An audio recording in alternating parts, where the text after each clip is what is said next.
আমার কাছে মনে হয় বাংলাদেশে মোস্ট অফ দ্য কোম্পানি গেমে যারা কাজ করে সার্ভাইভ করে না।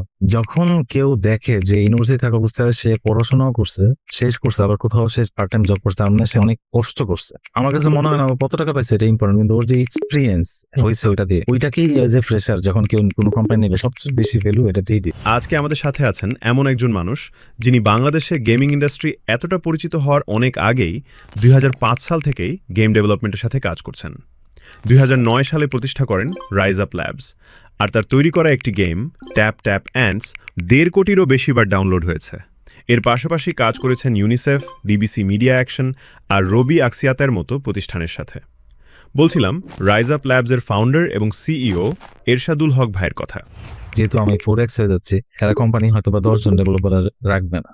সবাই ক্লট দিয়ে অনেক ভালো ভালো জিনিসগুলো বানাই ফেলছে, কিন্তু বেসিকে প্রবলেম। ওর যখন আমি ভিতরে জিনিস জিজ্ঞাসা করি, ও দেখা যায় যে এটা বলতে পারে।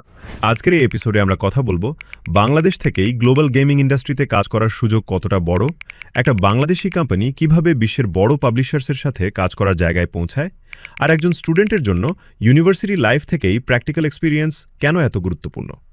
পাশাপাশি এআই এর এই সময়ে একজন সফটওয়্যার ইঞ্জিনিয়ারের কোনো স্কিল আর ফাউন্ডেশনগুলো সবচেয়ে বেশি গুরুত্বপূর্ণ, আর 2 দশকের বেশি সময়ের অভিজ্ঞতা থেকে ক্যারিয়ার নিয়ে কি হার্ড আর্ন লেসন তিনি শিখেছেন, সেগুলোও জানবো সরাসরি এরশাদুল হক ভাইয়ের কাছ থেকে।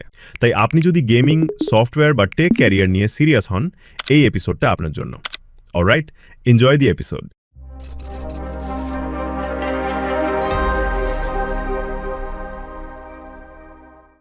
আপনার জন্য 2026 এ Alright, মানে enjoy মানুষ the তো episode. এমনিতেই ডেভেলপমেন্ট ক্যারিয়ারে আসবে কিনা এটা নিয়ে অনেক ধরনের কনফিউশনের ভিতরে আছে।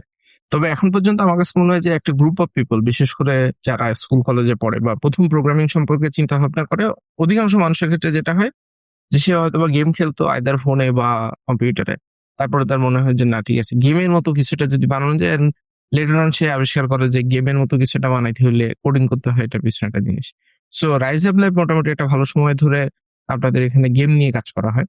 সো গেমিং ইন্ডাস্ট্রিতে ডেভেলপার বা ইঞ্জিনিয়ার হিসেবে বা আদার্স রোল গুলোতে কাজ কাম করতে চাইলে বাংলাদেশ থেকে তার জন্য আসলে কি কি অপরচুনিটি আছে, ওইটা যদি আপনি একটু শেয়ার করতেন। ইভেন রাইজ আপ লাইভের কাজেরও কিছু জিনিসপত্র যদি আপনি বলতে চান সেটা বলতে পারেন। ইনিশিয়ালি আমরা তো যখন কোম্পানি স্টার্ট হয় আমরা শুধু গেম নিয়েই কাজ করতাম, গেম আর অ্যাপ। কত সালে? সেটা 2009 থেকে আমরা যখন স্টার্ট করছি, আমরা অ্যারাউন্ড 2012 পর্যন্ত শুধু এই অ্যাপ স্টোরেই কাজ করতাম। সো গুগল আর অ্যাপেল অ্যাপ স্টোরে আমরা মোবাইল অ্যাপ এবং মোবাইল গেম বানাইতাম। তো তখন মার্কেটটা একরকম ছিল, কারণ তখন ওয়ার্ল্ডের যত এই জায়ান্ট ডেভেলপার বা পাবলিশার এরা সবাই তখন কনসোলে ছিল, পিসিতে ছিল, তারা মোবাইলে আসে নাই।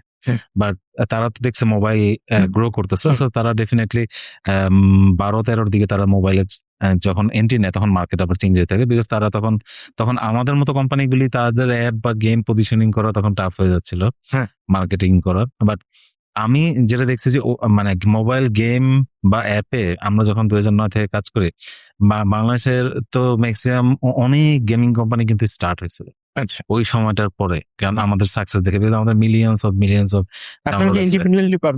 ইন্ডিপেন্ডেন্টলি পাবলিশ করতাম। মার্কেটিং খুবই কম করতাম, বিকজ তখন যেটা হয়তো মার্কেটিং করতে হইতো না, কোয়ালিটি কন্টেন্ট থাকলে। আর আমাদের যেহেতু ট্রাফিক ছিল, বাই ডিফল্ট আমরা অনেক ট্রাফিক পেয়ে যেতাম, বিকজ আমরা খুবই আর্লি আসছিলাম মোবাইলে। সো আমাদের একটা ইউজার গ্রুপ তৈরি হয়ে গেছিল, তো আমরা একটু মেকানিজম করে যেই অ্যাপ বা গেমটা অনেক ভালো করতেছে ওই অ্যাপের ইউজারদেরকে আবার আমাদেরই আরেক প্রোডাক্টে ডাইভার্ট করাইতাম, নতুন প্রোডাক্ট। তো আমাদের ইউজাররা আমাদের অ্যাপগুলিতে ঘোরাঘুরি করতো, সো অনেক একটা বড় ইউজার বেস ছিল। সো নতুন একটা প্রোডাক্ট আনলে আমরা ইজিলি 7 দিনের মধ্যে অনেক ইউজার নিয়ে আসতে পারতাম, বিকজ আমাদের আগের পোর্টফোলিওর যত অ্যাপ ওগুলি সবগুলির মধ্যে একটা মেকানিজম করা ছিল যে আমরা অ্যাড দিতাম আমাদেরই প্রোডাক্টের ডিফারেন্ট ওয়েতে। তো সেইভাবে মার্কেটে তো আমাদের একটা বিশাল পোর্টফোলিও তৈরি হয়েছে মোবাইল অ্যাপ এবং গেম অ্যাপ। বাট 12 পরে মার্কেট চেঞ্জ হয়েছে, কারণ যখন বড়রা ঢুকছে, ডিজনি ঢুকছে, অন্যান্য যারা বড় কোম্পানি আছে গেমের এরা ঢুকছে, তখন মার্কেট ডিফারেন্ট। তখন আমরা আমাদের বিজনেস ডাইভার্সিফাই করছি, আমরা ডেফিনেটলি মোবাইল অ্যাপ বা গেমে থাকছি বা ওরকম থাকি নাই, আমরা পিওরলি সফটওয়্যার বা টেকনোলজি কোম্পানিতে কনভার্ট করছি। কিন্তু এখনো আমাদের কিন্তু একটা গেম ডিপার্টমেন্ট টিম আছে যারা শুধু গেম নিয়ে কাজ করে। এখন আমরা যেটা করি সেটা হলো আমরা পাবলিশারদের সাথে কাজ করি, বিকজ পাবলিশারদের যেটা আছে সেটা হলো ওর ডিস্ট্রিবিউশন পাওয়ার আছে, মানে ও মার্কেটিং করতে পারে, অ্যাডভার্টাইজিং করতে পারে, ওরা বানায় না, ওরা আমাদের মতো কোম্পানিগুলির সাথে মিলে বানায়, সো আমরা আপনারা বানাই ও develop করে মার্কেটিং, আমরা ডেভেলপ করি ও মার্কেটিং করি। এখানে বিভিন্ন মডেল আছে, তো বিভিন্ন মডেলে আমাদের সাথে পার্টনারশিপটা হয় এবং ওরা, তো এখন আমরা কাজ করি ওই মডেলে। এখন এই মডেলে কাজ করতে যে আমরা দেখছি যে ওরা যে কোয়ালিটিটা চায়, হুম। যে স্ট্যান্ডার্ড অফ আইডিয়া বা, কারণ গেম এমন একটা জিনিস, এটার ইউজার তো মজা পাইতে হবে, এটার সাথে অ্যাটাচমেন্ট থাকতে হবে, এটা অনেকক্ষণ খেলতে হবে। হ্যাঁ। So, এই যদি কেপিআই গুলি মিট না করে তাহলে পাবলিশাররা আলটিমেটলি গেমটাকে আর রিলিজ করে না। সো আমরা দেখছি যে ওরা গেমের পর গেম কিল করে। সো ওরা হ্যাঁ। বলে যে গেম বানাইতেছে, তো আইডিয়াটা প্রথমে ওরা ভ্যালিডেট করার পর গেমটা বানানো শুরু করে, বানানোর পর ওরা করে কি সফট রিলিজ করে। এই সফট রিলিজ ওরা করে কি 8, 9, 10 বার রিলিজ করে, আচ্ছা, মানে ওই গেমটাকে আপডেট করে রিলিজ করে, তারপর ছোট ছোট অ্যাডভার্টাইজমেন্ট করে এটার মধ্যে, করে ইউজার আনে না, দেখে যে ওর কেপিআই মুভমেন্ট কেমন, হুম। মানুষ কতক্ষণ থাকতেছে, কত খরচ হইতেছে ইউজার আনতে, এবং ওইখানে আবার একটা পর্যায়ে এসে ও অ্যাডও দেয়, অ্যাড দিয়ে দেখে রেভিনিউ কেমন আসতেছে ওই গেম থেকে। হুম। সে কেপিআই মিট করতে করতে ওরা এরকম 8, 9, 10 বার এই প্রসেস চালানোর পর দেন ওরা ডিসাইড করে এটাকে কি ওরা অ্যাকচুয়ালি পাবলিক রিলিজ করবে কিনা। হ্যাঁ। তো আমরা যেটা দেখলাম যে এখন তো সেলফ পাবলিশিং অনেক টাফ, গেম আমরা যদি নিজেরা পাবলিশ করতে যাই এটা খুবই টাফ, বিকজ আমরা মার্কেটিং করে ওদের সাথে পারবো না। হুম। একটা হয়ে আছে হলো পাবলিশারদের সাথে কাজ করা। এখানে একটা সবচেয়ে বড় হলো আমি যেটা দেখছি কোয়ালিটি। আমরা বাংলাদেশের সবচেয়ে বেস্ট যারা গেম নিয়ে কাজ করে, ডিজাইনার, ডেভেলপার, আর্টিস্ট, এদেরকে নিয়ে আমরা টিম সেট আপ করছি। তারপর কিন্তু ওরা আলটিমেটলি যায় কিন্তু পাবলিশারদের কাজ করে পাবলিক রিলিজ করতে যায়, কিন্তু মানে যে অনেক টাফ একটা সিচুয়েশনের মধ্যে পড়তে হয়। তো আমার কাছে মনে হয় যে যারা বাংলাদেশে গেম, তো একটা গেম বানানো, তারপরে ইউজাররা গেম খেলতেছে, গেম থেকে রেভিনিউ আর্ন করা, এটা তো সবার মধ্যে একটা ফ্যাসিনেশন কাজ করছে, হ্যাঁ। ইয়াং জেনারেশন তো। হ্যাঁ, তো এখানে জিনিসটা হলো আমাকে যেটা মনে হয় যে এই যে standard of game actually market demand করে, এখন পাবলিশাররা ডিমান্ড করে, because আমরা কিন্তু ওয়ার্ল্ডের সবচেয়ে লার্জেস্ট পাবলিশারদের সাথে কাজ করছি। আচ্ছা, বোধের সাথে আমরা কাজ করছি, আমরা মনির সাথে কাজ করছি, আমরা লায়ন গেমসের সাথে কাজ করছি। সো এই পাবলিশার এবং বোধতে কিন্তু আমরা ফ্রান্সে যাই ওদের অফিসে গেছি। আচ্ছা, তো ওদের সাথে আমাদের পার্টনারশিপ হয়েছে বাংলাদেশে বসেই, বাট ফ্রান্সে আমরা একটা ইভেন্টে গেছিলাম। সেই ইভেন্টে তো ওদের সাথে আমরা কন্ট্যাক্ট করে ওদের অফিসে গেছিলাম। আমাদের সাথে ওদের একটা খুব ভালো পার্টনারশিপ আছে, কিন্তু প্রবলেম যেটা সেটা যে কোয়ালিটি ওরা ডিমান্ড করে, এই কোয়ালিটি বাংলাদেশ থেকে দেওয়া খুবই খুবই ডিফিকাল্ট। এটা মিট করতে গেলে মানে ওইরকম ট্যালেন্ট কি নাই দেশে এরকম? ট্যালেন্ট আছে। আমার কাছে যেটা মনে হয় যে এটা হলো যে আমাদের এখানে হলো ওই ওই স্ট্যান্ডার্ড অফ কাজ করার প্র্যাকটিসটা নাই। নাই এরকম আমাদের, হয়তো attention to- কোম্পানিতে ওই স্ট্যান্ডার্ডটা মানে মেনটেন করে আমরা হয়তো বা কাজ করি না সব কোম্পানি। সো যখন এরা এই স্ট্যান্ডার্ডটা মেনটেন করতে যায় তখন ওই স্ট্যান্ডার্ডটা আনতে গেলে আমাদের একটু প্রচুর টাইম ওয়েট করতে হয়, ইনভেস্টমেন্টের ব্যাপারে। তো বাট আমি যেটা মনে করি বাংলাদেশ মার্কেটে এই যে ফ্যাসিনেশন, এটা সব ওয়ার্ল্ডেই আছে। হুম। আমাদের এখানকার যারা গেমে আসতে চায়, হুম।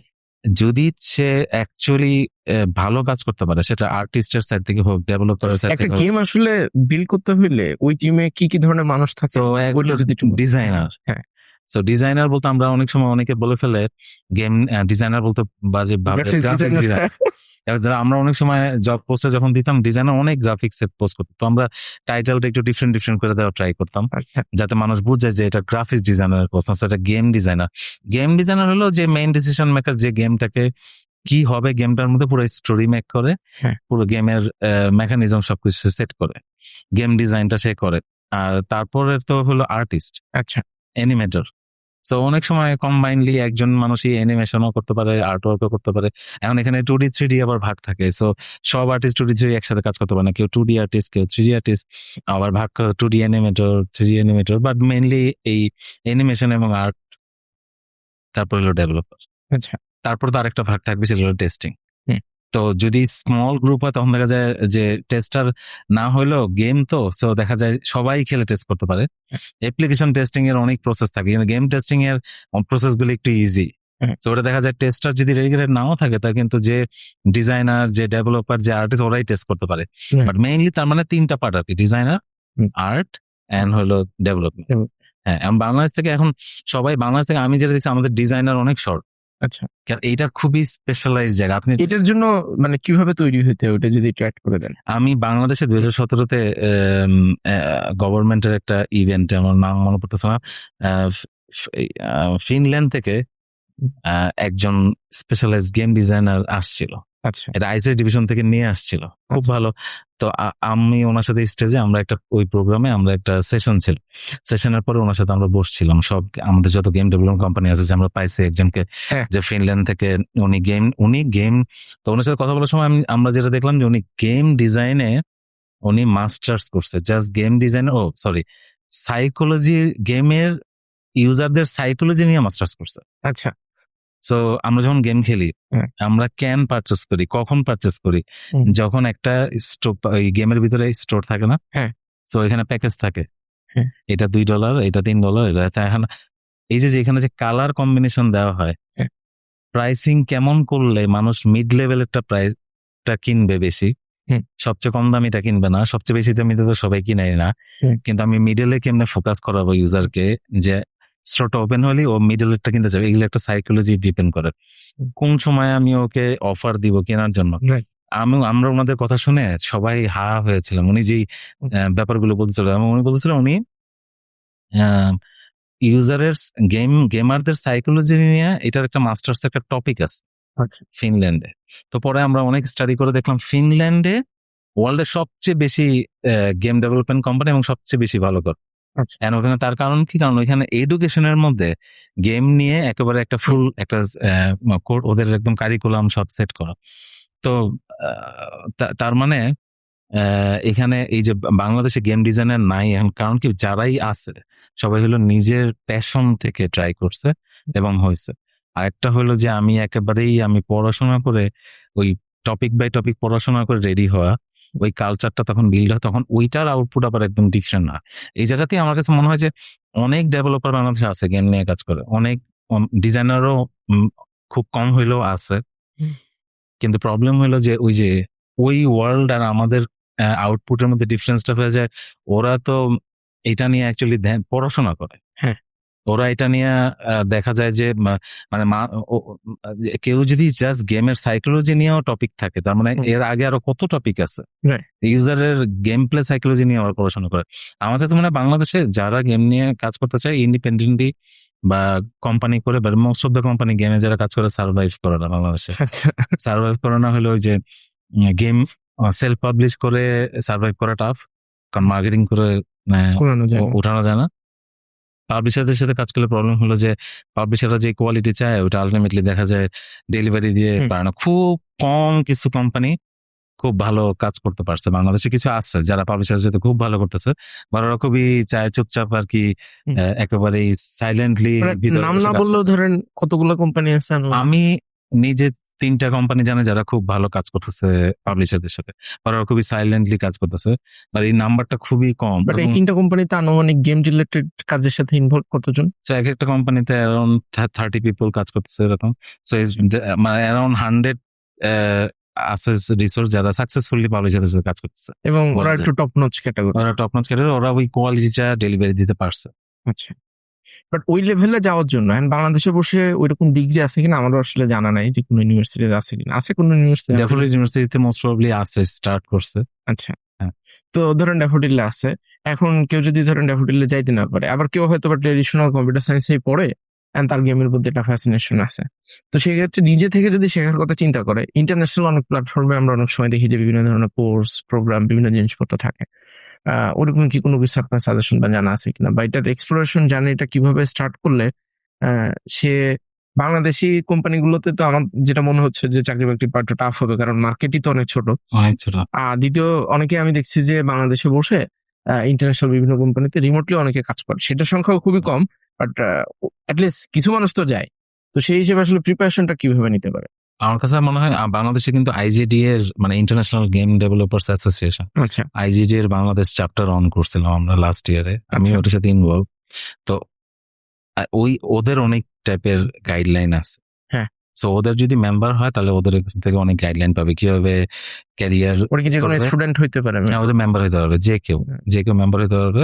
একটা স্মল ফি আছে ইয়ারলি, খুবই কম, মনে হয় 1000 or মানে 1500 টাকা এরকম বাংলাদেশের টাকায় হইলে ওরা ওইখান থেকে একদম রেগুলার গাইডেন্স দেয়, সেশন করায়, এবং ওরা ওদের গেম ডেভেলপমেন্ট নিয়ে যত ইভেন্ট হয় ওগুলো নিয়ে ওরা সবসময় নোটিফিকেশন দেয়, ওগুলোতে পার্টিসিপেট করার সুযোগ পাওয়া যায়।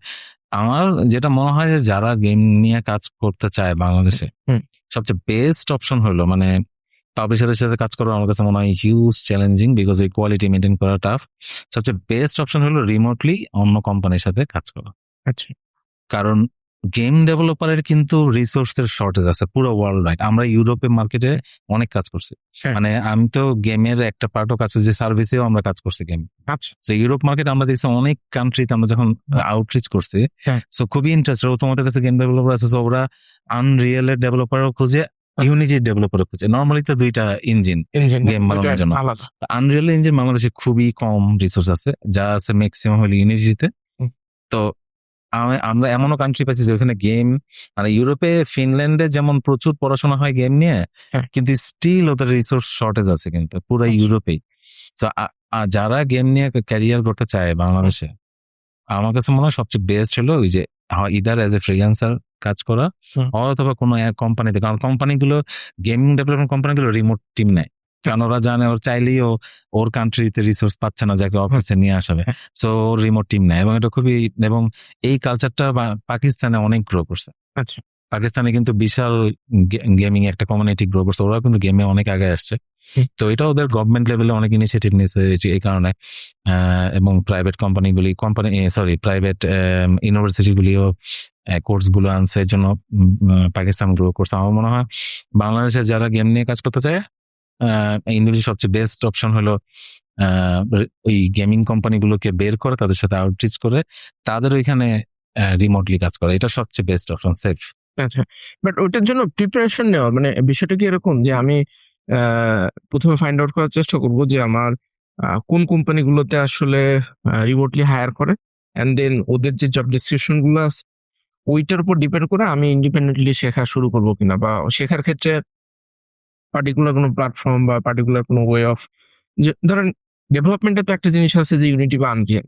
আমি আসলে গেম সম্পর্কে অত বেশি ভালো জানি না, কিন্তু এই যে ডিজাইনিং বলেন বা আর্টিস্টের যে বিষয়টা, এইটা শেখার প্রক্রিয়াটা কিভাবে স্টার্ট হয় বা ওটা কোন জায়গা থেকে স্টার্ট? এগুলি আমার কাছে যেটা মনে হয় এটা অনেক আর্লি শুরু করতে হবে। ওই যখন আমি কাজ করতে চাই তখন তো শেখার আর সময় নেই। রাইট। তো এটা আমার কাছে মনে হয় আমি যতদূর দেখছি যারাই এই ইন্ডাস্ট্রিতে কাজ করে তারা অনেক আর্লি স্টার্ট করতে হয়। ইউনিভার্সিটি থাকতেই সে শিখে শুরু করছে ইউনিটি। ইউনিটি প্রচুর টিউটোরিয়াল আছে, ইউনিটির সাইটেও আছে। ইউনিটি যারা প্রোগ্রামিং পারে তার ওই ইউনিটির যে ইঞ্জিনটা এটা সম্পর্কে তার জানতে হবে কিভাবে ওখানে কাজ হয়। আর বাকিটা তো অনলাইনেই সব পাওয়া যায়। আবার বাংলাদেশে অনেকে আছে খুব ভালো ইউনিটি ডেভেলপার, তাদের সাথে মেন্টরশিপ নিতে পারে, তাদের সাথে কানেক্টেড হয়ে তাদের কাছ থেকেও ট্রেনিং নিতে পারে। ইনিশিয়াল প্রবলেমটা হলো ইনিশিয়াল শুরুটা, তারপরে কিন্তু সে রাস্তা পেয়ে যায় সবকিছুই। তো বাংলাদেশে যারা ভালো ইউনিটি ডেভেলপার আছে তাদের সাথে কানেক্টেড হতে পারে। তারপরে অনলাইনে প্রচুর কোর্স আছে, ইউটিউবে আছে, সব ফ্রি কোর্স আছে, কোনো কিছু টাকা খরচ করতে হবে না। এবং আমি শিওর ভালো যে ডেভেলপার তাকে যে কেউ যদি বলে যে আমাকে একটু ধরায় দেন, সবাই ফ্রিলি হেল্প করতে চায়। তো আমার মনে হয় স্টার্টিং এটাই, এটা ডেভেলপার আর্টিস্ট বোথ এন্ডে এটাই। ডিজাইনারটা একটু আলাদা পার্সপেক্টিভ, এটা ডিজাইনার জিনিসটা, গেম ডিজাইনার এটা নিয়েও অনেক কোর্স আছে অনলাইনে, ওগুলি ফলো করলে গেম ডিজাইনার ক্যারিয়ার করতে চাইলে, এবং দেশের বাইরের আবার পেইড কোর্স আছে যেগুলো অনলাইনে হয় গেম ডিজাইনে। তো গেম ডিজাইনের কোর্সও অনলাইনে করতে পারবে। তারপরে বাকিটা হলো একটা সময় আলটিমেটলি তার পোর্টফোলিও বিল্ড আপ করতে হবে। আচ্ছা, আমি শুধু কাজ করতে পারি কিন্তু আমি কি বানাইতে পারছি এটা তো আমাকে দেখাইতে হবে। সো এটা পোর্টফোলিও বিল্ড আপ করতে হবে। সে নিজেই তো গুগল প্লেতে তো আমার মনে হয় খুব বেশি না, $20-30 মনে হয়, $30 সে তার কাজগুলো এখানে আপলোড করতে পারে। গুগল প্লেতে অ্যাপেলে করা ডিফিকাল্ট, কিন্তু গুগলে তো আপলোড করতে হবে। সো সে যদি চায় তার স্টুডেন্ট লাইফ থেকে আসলে ইউনিভার্সিটি থেকেই শুরু করতে হবে, তার পোর্টফোলিও বিল্ড আপ করতে হবে, এন্ড দেন কাজ করতে করতে যখন সে কাজের জন্য অ্যাপ্লাই করবে ততদিনে তার পোর্টফোলিও রেডি, তারপর তো সে পোর্টফোলিও শো করবে, ওই পোর্টফোলিওতে তার জন্য কথা বলবে। বাট এই ধরেন স্টুডেন্ট থাকা অবস্থায় সে কিছু মানে অনেক সময় যেটা মাথার ভিতরে আসে যে স্টুডেন্ট থাকা অবস্থায় আমি যে গেমগুলো বানাবো সেটা থেকে আমি টাকা Earn ইনকাম করবো। করতে হ্যাঁ হ্যাঁ। তো ওইটা কি কোনোভাবে পসিবল হয় যে ধরেন হাইপার কারণ এখন তো একটা জিনিস আমার কাছে মনে হয় যে সুবিধা হওয়ার কথা বাট আমি তো নিজে কখনো গেম ডেভেলপ করি নাই সো এখন কি এই যে ক্লড বা এই টাইপের জিনিসপত্র আসার কারণে জিনিসটা কি এরকম হয়েছে যে আমি ক্লডকে যদি বলি যে তুমি এরকম আমি একটা গ্রুপ অফ পিপলকে টার্গেট করে আমি একটা গেম বানাইতে চাচ্ছি আবার গেমের ভিতরে একটা কনসেপ্ট আছে হাইপার ক্যাজুয়াল গেম যেগুলো হুম। হয়তো বা একটু লো এফোর্টে মোস্ট লাইকলি অনেক হুম। ক্ষেত্রে বানাই ফেলা যায় যে ছোট স্টোরি থাকবে লেভেল হয়তো বা অত বেশি থাকবে না এই টাইপের একটা বিষয় সে হয়তো বা গেমের পুরো জার্নিটাকে সে ডিজাইন করে পুরো জিনিসটা করে দিল এরপরে আমি কোডিং এর পার্টটা হয়তো বা কমপ্লিট করলাম এবং ওখানে কোনো কোনো জায়গাতে হয়তো বা বাংলাদেশে আমি পেমেন্ট গেটওয়ে বিকাশ বা কোনো কিছু অ্যাড করে আমি কিছু আর্ন করতে পারি বা ওরকম করার কোনো পসিবিলিটি আছে কিনা নাকি ওগুলা আমি আসলে আউট অফ দ্য ব্লু চিন্তা করতেছি এটা সম্ভব। যেমন হ্যাঁ। এটা হলো এটা আবার ডিফারেন্ট পাথ। এটা হলো হ্যাঁ। তাহলে আমি অ্যাপ স্টোর বেস হলাম না। হ্যাঁ। আমি ওয়েব বেস গেম রিলিজ করলাম, প্ল্যাটফর্ম বানাইলাম। হাইপার ক্যাজুয়াল বিষয়টা আরেকটু যদি জনগণের উদ্দেশ্যে সহজভাবে হ্যাঁ। বলে হাইপার ক্যাজুয়াল তো মানে এই যে আমরা যেটা এটা তো ওই যে ফ্ল্যাপি বার্ড ওই যে ওই টাইম থেকে এগুলো শুরু হয়েছে যে আমি আমার টাইম আছে আমি বসে আছি 10 মিনিট আমি জাস্ট একটু গেমটা খেলে স্কোর বাড়াইলাম। ওটা হলো স্কোর বেস হাইপার ক্যাজুয়াল যে আমি আমার হাই স্কোর কত। হ্যাঁ। তো একটা সময় এমন হয়তো বাসায় অনেকে এই যে সাপের গেম খেলতে মানে হাইপার ক্যাজুয়াল করে যেমন আমি খেলে তারপর আমার আম, আম, ভাইকে বা বোনকে দিলাম বা মেয়েকে বা ওয়াইফকে যে তুমি দেখো তোমার হাই স্কোর কত। আমার হাই স্কোর হলো 150। তাই এই ইয়েতে টেম্পল রান ছিল, হ্যাঁ তার ফ্ল্যাপি বার ছিল, এগুলোতে এরকমই। সো আমার একটু টাইম আছে আমি একটু ফান করে দেখতেছি আমি কত স্কোর করতে পারি, হ্যাঁ। আমার হাই স্কোর কত। এখন কিন্তু একেবারে ওই যুগটা আবার একটু কমে গেছে। এখন আবার হাইপার ক্যাজুয়াল থেকে এখন একটু পাজল গেম এগুলো তবে একটু মোর ওই দিকে একটু ফোকাসে পাবলিশারও একটু বেশি ওই টাইপের বিকজ হলো হাইপার ক্যাজুয়ালে মানুষ স্টে করে কম। আচ্ছা So আমি আসলাম আমি হয়তো 2-3 মিনিট খেলাম, 5 মিনিট আমি একটু দেখলাম, তারপর আবার মানে আমার টাইম আছে অতটুকু সময় খেলাম। কিন্তু পাজলে হলো পাজল গেম করতে যেটা হয় মানুষ টাইম দেয়, যখন একটা প্রবলেম সলভ করে ট্রাই করে ওই টাইম মানে হলো আমি মানুষের কাছ থেকে টাইম পারচেস করতেছি, তার মানে আমি বেটার আর্ন Right. করতে পারতেছি। তো যেটা হলো যে আর্ন করতে এই যেটা কথা হচ্ছিল প্ল্যাটফর্ম ক্লাউড বা এগুলো দিয়ে হয়তো বা platform base hyper casual game বানাইতে পারে ওয়েব হ্যাঁ, বেস হ্যাঁ। এবং সেটাকে সেখানে সে পেমেন্ট গেটওয়ে এখন তো ইন্টিগ্রেট করতে পারে, বাংলাদেশে তো সবই আছে এখন, এবং সে মানুষের কাছ থেকে টাকাও নিতে পারে। প্রবলেম হলো যে মার্কেটিং, মানে আমার তো ইউজার আনতে হবে, ইউজার এসে এখানে খেলবে, তারপর সে না সময় দিলে তারপর সে না টাকা দিবে। তো ওই জায়গাটা ওই মেকানিজমটা সলভ করতে হবে যে আমার ইউজার আনতে হবে, মার্কেটিং করতে হবে, বাট পসিবল, খুবই পসিবল, এবং অনেকে করছে বাংলাদেশে। বাট কারো যদি চাকরি করার ইন্টারেস্ট থাকে যে আমি বিদেশি কোনো একটা রিমোট কোম্পানিতে কাজ করবো বা আবার লোকালি যে কোম্পানি 3-4টা কোম্পানি আছে সেগুলোতে আমি প্রিপারেশন নিব, তখন আমার কাছে মনে হয় তার জন্য ওই মার্কেটিং এর পিছনে টাইম ওয়েস্ট না করে রেদার সে তার হার্ড কোর স্কিল গুলোকে পোর্টফোলিও বিল্ড আপ করা, স্কিল বিল্ড আপ করা, দেন আউটরিচ। আমার মনে হয় এইটাই সবচেয়ে বেস্ট, বিকজ গ্লোবাল কোম্পানিগুলো কিন্তু আমার কাছে মনে হয় গেমের ক্ষেত্রে সফটওয়্যার ইঞ্জিনিয়ারদের জন্য ব্যাপারটা যতটুকু টাফ, আমার কাছে মনে হয় গেম ইঞ্জিনিয়ারদের জন্য এটা ততটুকু ইজি, বিকজ সংখ্যায় গেম ডেভেলপার বা ইঞ্জিনিয়ার বা আর্টিস্ট কম অনেক। আচ্ছা সো ওয়ার্ল্ড ওয়াইড মানে ডিমান্ড অনুযায়ী কম। আপনি যদি ভালো হন তাহলে আপনার প্লেসমেন্ট অনেক ইজি। কিন্তু কম হওয়ার পিছনে কারণ কি বিষয়টা এরকম যে এটা একটু কঠিন, যেমন ইউনিটি বা আনরিয়েলে প্রোগ্রামিং ল্যাঙ্গুয়েজ কোনটা ব্যবহার হয় ওটা যদি আরেকটু ক্লিয়ারলি বলেন। একটাতে সি শার্প, একটাতে সি প্লাস প্লাস, যার দুইটাই তো কাছাকাছি। কেমন এখন এগুলি আমাদের ইউনিভার্সিটি লেভেলে এইসব ল্যাঙ্গুয়েজ আমরা সি প্লাস প্লাস সব প্রথমেই শিখে ইউনিভার্সিটিতে ফেলেছে। ল্যাঙ্গুয়েজটা কিন্তু বেশি একটা প্রবলেম না। ওই এখানে প্রবলেমটা হলো, এবং ল্যাঙ্গুয়েজ একটা ল্যাঙ্গুয়েজ জানলে আরেকটা ল্যাঙ্গুয়েজ শিখতেও বেশি টাইম লাগে না, কারণ সব কিছুর মেকানিজম একই। এখন হইলো ওই ইঞ্জিনটা সম্পর্কে তার ধারণা থাকতে হবে। আবার একজন ডেভেলপার এবং পুরো গেমে, কারণ অ্যাসেট ম্যানেজমেন্ট আমি কেমনে করবো, মানে আর্টওয়ার্ক গুলি, অ্যানিমেশন গুলি, কারণ আমার গেমের সাইজ কম রাখতে হবে। আমি গেম চাইলেই আমি ইচ্ছা মতো আমি গেমের সাইজ বড় হইলে মোবাইলে মানুষ বড় গেম ডাউনলোড করবে না। আবার সবাই তো ওয়াইফাই থাকা তার নেটওয়ার্ক যে টেলিফোন নেটওয়ার্ক দেশে নামা। আমাদের একটা এক্সপিরিয়েন্স বলি, যেমন ইউনিসেফের আমরা মিনা গেমে যখন কাজ করি প্রথমটা, আমরা তো 2টা গেমই বানাইছি, মিনা 1। এটা নিয়ে আরেকটু ডিটেইলসে যদি বলেন এই যে ইউনিসেফের। তো ইউনিসেফের যখন মিনার প্রথম মিনা তো সবাই মিনার কার্টুন দেখছে, টিভিতে, মিনা কোনোদিনও ডিজিটাল ছিল না। সো হ্যাঁ, মেইনলি মিনা হলো কার্টুন, সবাই টিভিতে কার্টুন দেখছে, আমরাও এটা দেখেই বড় হয়েছি। কিন্তু যখন ইউনিসেফ ডিসাইড করে যে এটাকে অ্যাপে কনভার্ট করবে, গেম বানাবে, কারণ ইয়াং জেনারেশন এখন মোবাইল আছে তাদের হাতে, হ্যাঁ।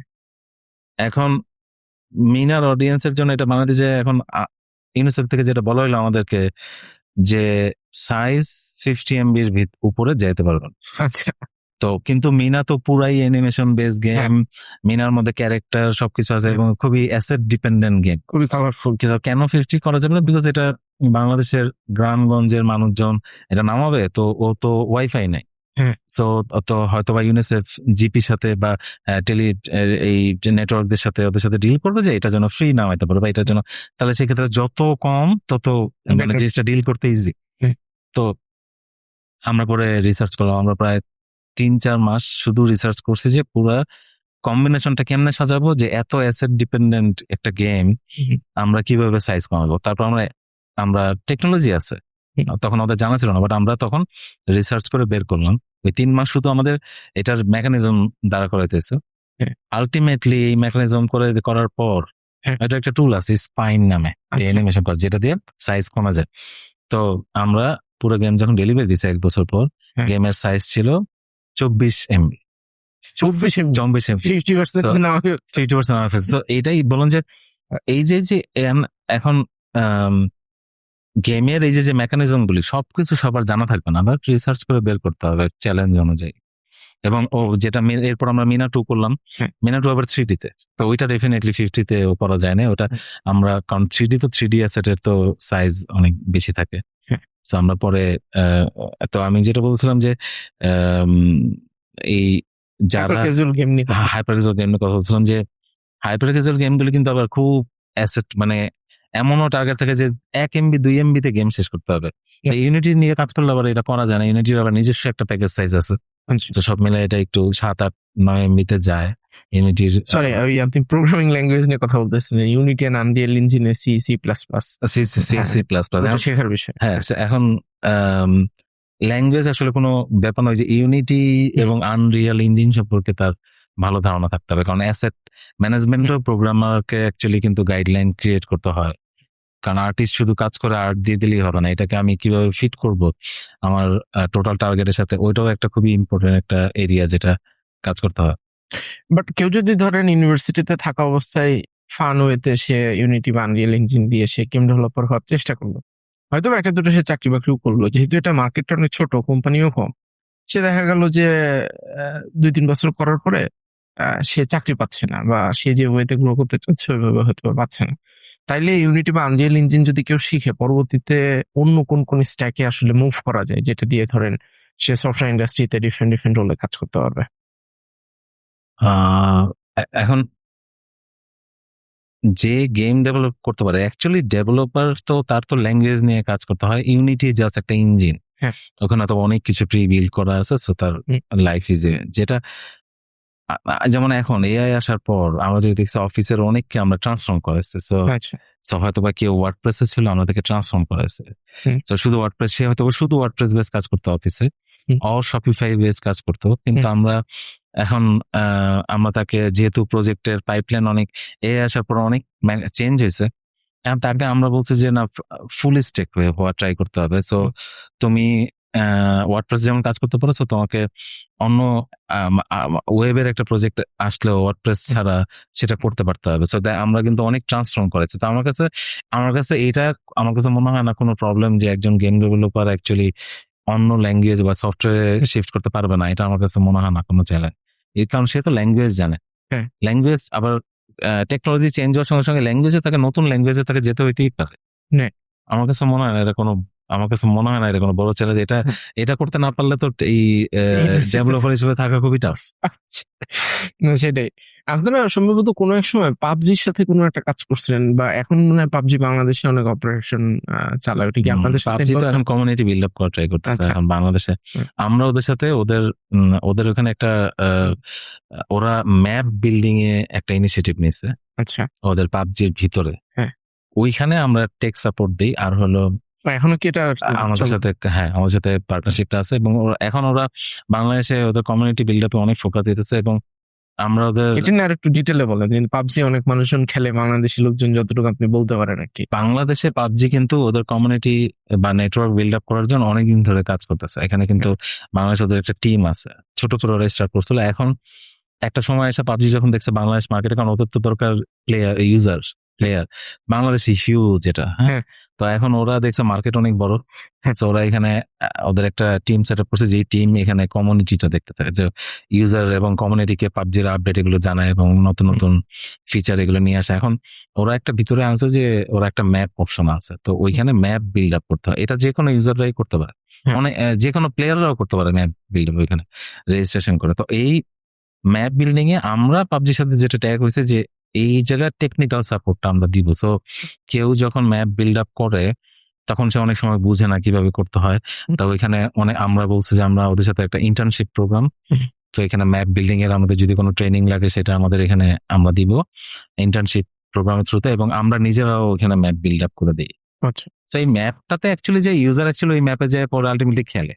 আচ্ছা তো পাবজি তো অনেক ডাইনামিক, ওখানে অনেক কিছু ক্রিয়েট করা যায়, এনভায়রনমেন্ট, ম্যাপ, তো ওই সিন ওইগুলো আমরা ওইখানে ম্যাপ বিল্ডিং এ আমরা টেকনোলজি সাপোর্টটা দিই পাবজিকে, এবং ইন্টার্নশিপ সাপোর্টটা দিই, অ্যাজ পার রিকোয়ারমেন্ট। সবসময় যে কন্টিনিউ হয় তা না। আচ্ছা, যাই হোক আমরা গেমের গেম আলোচনায় থেকে হ্যাঁ গেম থেকে একটু নর্মাল ট্রেডিশনাল জায়গাতে ফেরত আসতে পারি। বাট এই আচ্ছা গেমের লাস্ট একটা জিনিস জেনে নিই, সেটা হচ্ছে ক্লাউড কোড বা এই টাইপের জিনিসপত্র আসার কারণে গেম ডেভেলপারের চাহিদা তো আপনি বলছেন যে সবসময় একটা এটাতে এফেক্ট পরে নাই এখন। আচ্ছা পড়ছে কিনা ওইটা না, পরে নাই। আরেকটু ডিটেইলে যদি এর বলেন। মানে অন্য সব জায়গায় পড়ছে, কিন্তু আমি এখন পর্যন্ত হ্যাঁ। দেখছি ইউনিটি আনরিয়েলে এখনো পড়ে নাই। ওরা এখনো ওদের ট্র্যাডিশনাল যে ওয়ে এভাবে কাজ করতেছে। এইটার কোনো পাইপলাইন আমরাও তৈরি করতে পারিনি এখন পর্যন্ত যে এআই দিয়ে পাইপলাইন করে গেম হয়ে যাবে। আমরা ওয়েব গেম এটা ডিফারেন্ট, কিন্তু আমি বলতেছি ইউনিটি এবং আনরিয়েল দিয়ে যদি কাজ করে ওইখানে ক্লড বা এগুলির এখন পর্যন্ত আমাদের অফিসে এখন পর্যন্ত আমরা কিছু বের করতে পারিনি, বা এরকম কিছু এখন আসে নাই যেটা এফেক্ট করছে এদেরকে। বা যদি আমি ওয়েব গেমের কথা বলি, ডেফিনেটলি হ্যাঁ এখন তো চ্যাটজিপিটি কোডেক্স এগুলো হ্যাঁ, দিয়ে দেখা যাচ্ছে ওই হ্যাঁ, হ্যাঁ, গেম বানানো হ্যাঁ। যাচ্ছে। আমাদের অনেকে এমনি বসে বসে ফান করে অনেক সময় বানায়, সময় থাকলে একটা গেম বানায়। আমি ওই দিন দেখতেছিলাম অফিসে জাস্ট ওয়েব গেম একটা বানাইছে, খুব খেলতে খুব মজা, হ্যাঁ। জাস্ট বানাইতে হচ্ছে 5 মিনিট লাগছে। বাট কেউ ধরেন এই যে ফান করে 5 মিনিট একটা গেম বানাইলো, তার হয়তো বা প্রায় ওর আসলে ইউনিটি আনরিল ইঞ্জিন বা ওগুলো নিয়ে অত বেশি জানাশোনা পাই নাই। সে হয়তো বা তার ভিজুয়ালাইজেশন অনেক ভালো, সে একটা স্টোরি চিন্তা Right. করছে যে ওটা গেম হইতে পারে, গেম খেলতে খেলতে অভ্যাস হয়ে গেছে বা একটা তৈরি হয়ে গেছে একটা প্যাটার্ন বানাইছে। এটা দিয়ে কি আসলে পরবর্তীতে গেম ডেভেলপার হওয়া পসিবল কিনা? Anyway, না, আমার কাছে মনে হয় না, এটা জেনারেলিস্ট। তো আমি মানে আমি তো সুন্দর করে প্রম্পট লিখতে পারছি, হ্যাঁ। আমি একটা ওকে গল্প বলতে পারছি, ওই অনুযায়ী একটা গেম হয়ে গেছে। কিন্তু আমার এটা তো ডেভেলপার, আমি দেখতেছি না যে ডেভেলপার হয়ে যেতে পারবে না এইভাবে গেম বানায় আর কি। সে তো প্রম্পট ইঞ্জিনিয়ারিং দিয়ে তো অনেক কিছুই করা যায়। So, মানে বিষয়টা হচ্ছে এমন, হঠাৎ এইটা যখন বলতেছিলাম মাথায় আসলো যে ধরেন ইউটিউব দেখে আমি তো একটা রান্না করে ফেলতে পারি, এটার কারণে কি আমি মাস্টার শেফ হয়ে যাবো? ঠিক আছে, হ্যাঁ, মানে আমাকে হয়তো বছরের পর বছর সময় দিতে হবে। আমি যদি আরো ডিপার লেভেলে পড়াশোনা করি, টাইম ইনভেস্ট করি, তাহলে হয়তো এট সাম পয়েন্ট আমি মাস্টার শেফ হবো। বাট শুধু একটা খাবার তৈরি করে নিজেকে মাস্টার শেফ মনে হয় বলা ঠিক হবে না। না অনেক ক্ষেত্রে এরকম মানে থাকে না, আমরা রিলস বা শর্টস এর ভিতরে দেখি যে একটা কমান্ড দিচ্ছি, একটা গেম তৈরি হয়ে গেছে, তারপরে ওই রিলস বা শর্টস এ বলতেছে তাইলে এখন গেম ডেভেলপাররা রিস্কে আছে বা এই টাইপের একটা বিষয়। বাট আমার কাছে মনে হয় না, বরঞ্চ সফটওয়্যার ইঞ্জিনিয়ার থেকে অ্যান্ড্রয়েড একটু সেফ আছে আমার কাছে মনে হয়। কারণ ওইটাতে মানে ইউনিটি আর আনরিয়েল এর ওই জায়গাতে এখনো ক্লড বা এত এফেক্ট ফেলে নেই। Web game possible, web game আচ্ছা, এখন আমরা যদি ট্রেডিশনাল সফটওয়্যার ইঞ্জিনিয়ারিং এর জায়গাটাতে আসি, ট্রেডিশনাল জায়গার ভিতরে আসলে কি পরিমাণ ইফেক্ট পড়ছে, যেটা নিয়ে যারা স্টুডেন্ট বা যারা হচ্ছে এখন চাকরি বাকরির কথা চিন্তা ভাবনা করতেছে সফটওয়্যার ইঞ্জিনিয়ার, ওদের কি আসলে কোডিং শেখার আর কোনো প্রয়োজনীয়তা আছে কিনা, আর কোডিং আর প্রোগ্রামিং জিনিসটা কি সেম কিনা, এই জায়গাগুলোতে যদি আপনি আপনার পয়েন্ট অফ ভিউ বলেন আর কি। এখন মার্কেটে তো অনেক রকম ভিউ, হ্যাঁ, আমি এবং অনেক কন্ট্রোভার্সি। আপনি জাস্ট আপনার নিজেরটাও বলতে পারেন যে আপনি নিজে তো টেকনিক্যাল পারসন। আমার কাছে যেটা মনে হয় যে এআই টুলগুলি ইউজ করে সফটওয়্যার বানাতে গেলেও আলটিমেটলি ব্যাকবোন যদি স্ট্রং না থাকে, টুল বানায় ফেলতে পারবো, কিন্তু এটা মেনটেনেন্স করতে পারবো না, বিকজ আমি ভিতরের খবর খুব বেশি জানা নাই আমার। এটার হয়তোবা আমি ডাটাবেস ডিজাইনে বেশি একটা কন্ট্রিবিউট করে নেই, আমি তো জানি না কি কি টেবিল কেমনে ক্রিয়েট করছে এআই। সো আমার কাছে যেটা মনে হয় যে প্রোগ্রামিং বেসিক, এটা বেসিক মানে কি, প্রোগ্রামিং অ্যাডভান্স লেভেলে জানতেই হবে, ওই জায়গাতে শার্প হইতেই হবে। এআই যেটা করবে সেটা হলো যে টাইপ করে দিবি। এআই বানাই দিবে, কিন্তু আমাকে তো কমান্ড তো আমাকে ঠিক মতো দিতে পারতে হবে। তবে একটা জায়গাতে আমার কাছে যেটা মনে হয়, যা আগে ছিল এখনো তাই আছে, সবই ঠিক আছে। চেঞ্জটা হলো আমাকে আর কি কোড লিখতে কম হইতেছে, কিন্তু আমাকে ডেভেলপার না হলে তো, মানে আমি তো ইঞ্জিনিয়ার যে হইতে হবে এটা তো ঠিকই আছে, কিন্তু জাস্ট আমার কাছে মনে হয় পাশে একজন আছে যে জাস্ট আমাকে টাইপ করে দিচ্ছে, কিন্তু আলটিমেটলি মানে সে লিখে দিচ্ছে কোড, কিন্তু আলটিমেটলি আমি হয়তোবা এজ এ সিনিয়র বা আমি হলো প্রডিউসার বা আমি ডিরেক্টর, আমি হয়তোবা ওকে গাইড করতেছি, তুমি এভাবে লেখো, তোমার এটা ঠিক নাই, তুমি ওটা এই জায়গাটা চেঞ্জ করতে হবে, বা আমি এই প্রবলেমটা ফেস করছি এটা সলভ করে দাও, বা নতুন এই, কিন্তু পুরা সফটওয়্যার সম্পর্কে তার তো, পুরা আর্কিটেকচার সম্পর্কে তার তো ধারণা থাকতে হবে। ওটা তো যদি ওইটাও যদি সেই ধারণা না থাকে তাহলে তো কন্ট্রোল নাই আর আমার সফটওয়্যারটার উপরে। আমি তো জানি, মানে আমরা এরকম, যেমন আমাদের যেটা হয়েছে যে লাস্ট অক্টোবর, মানে মিডল থেকে July, last year July October এই সময় থেকে আমরা পুরো কোম্পানিকে আমরা ঠিক করলাম যে আমরা এআই ফার্স্ট কোম্পানি হবো ফার্স্ট। তো এআই ফার্স্ট কোম্পানি মানে কি, মানে আমরা যা করি এটার আমরা পুরা কোম্পানিতে যা যা হয় সব ডিপার্টমেন্টে টিমে, এর মধ্যে যেই পার্ট গুলো এআই করতে পারে সেটা আমরা এআই দিয়েই করবো। সো তার মানে এআই টুল ইউজ করতে হবে প্রচুর পরিমাণে, এআই কোনটার জন্য কোন টুল ভালো, তা এগুলো করতে হবে। এবং আমাদের সবাই আমরা ঠিক করলাম পুরো কোম্পানিতে আমরা এআই ফার্স্ট কালচারটা বিল্ড আপ করবো। এখন এটা আমরা দেখছি 6 মাস পরে এটা দারুণ ভাবে হয়েছে, দারুণ ভাবে হয়েছে, সবাই ডিফারেন্ট টুল ইউজ করছে, আমরা অনেক কিছু করে ফেলছি, এবং ডেভেলপাররাও ডিফারেন্ট টুল ইউজ করা শুরু করছে। কিন্তু যখন এটা তো একটা ফার্স্ট ওয়েভ কোম্পানিতে, সবাই ঠিক মতো অ্যাকসেপ্টও করতে চায় না যে আসলে, বিশেষ করে ডেভেলপাররা অ্যাকসেপ্ট করতে, আসলে আমরা পার্সপেক্টিভটা যদি এটা তৈরি হয় যে ডেভেলপার দরকার নাই এআই করে দিবে, তাহলে আসলে এটা হবে না। ব্যাপারটা এরকম যে স্টিল ডেভেলপারদের যে লজিক্যাল ব্যাপারটা, ইঞ্জিনিয়ারিং ব্যাপারটা, এটা আমার কাছে মনে হচ্ছে এটা যাওয়ার কোনো উপায়ই নাই। জাস্ট এডিশনাল যেটা হইতেছে যে আমাকে হয়তোবা এআইটা 2x করতেছে, 3x করতেছে, 4x করতেছে আমার পাওয়ারটাকে, আমি একা যা করতে পারতাম সেই জিনিসটা আমাকে এখন ক্ষমতাটা বেড়ে গেছে আমার। আমি এত বসে বসে কোড লিখতেছি, আমি এত কমান্ড টমান্ড দিয়ে আমি একটু চা খাচ্ছি করতেছি, আমার কাছে মনে হয় ডেভেলপের জন্য এখন খুবই দারুণ টাইম, সে মোর অনেক টাইম পাচ্ছে একটু মানে বসে গল্প করার, ইয়ে করার। কিন্তু আমার কাছে মনে হয় না এআই রিপ্লেস করতে চাইতেছে।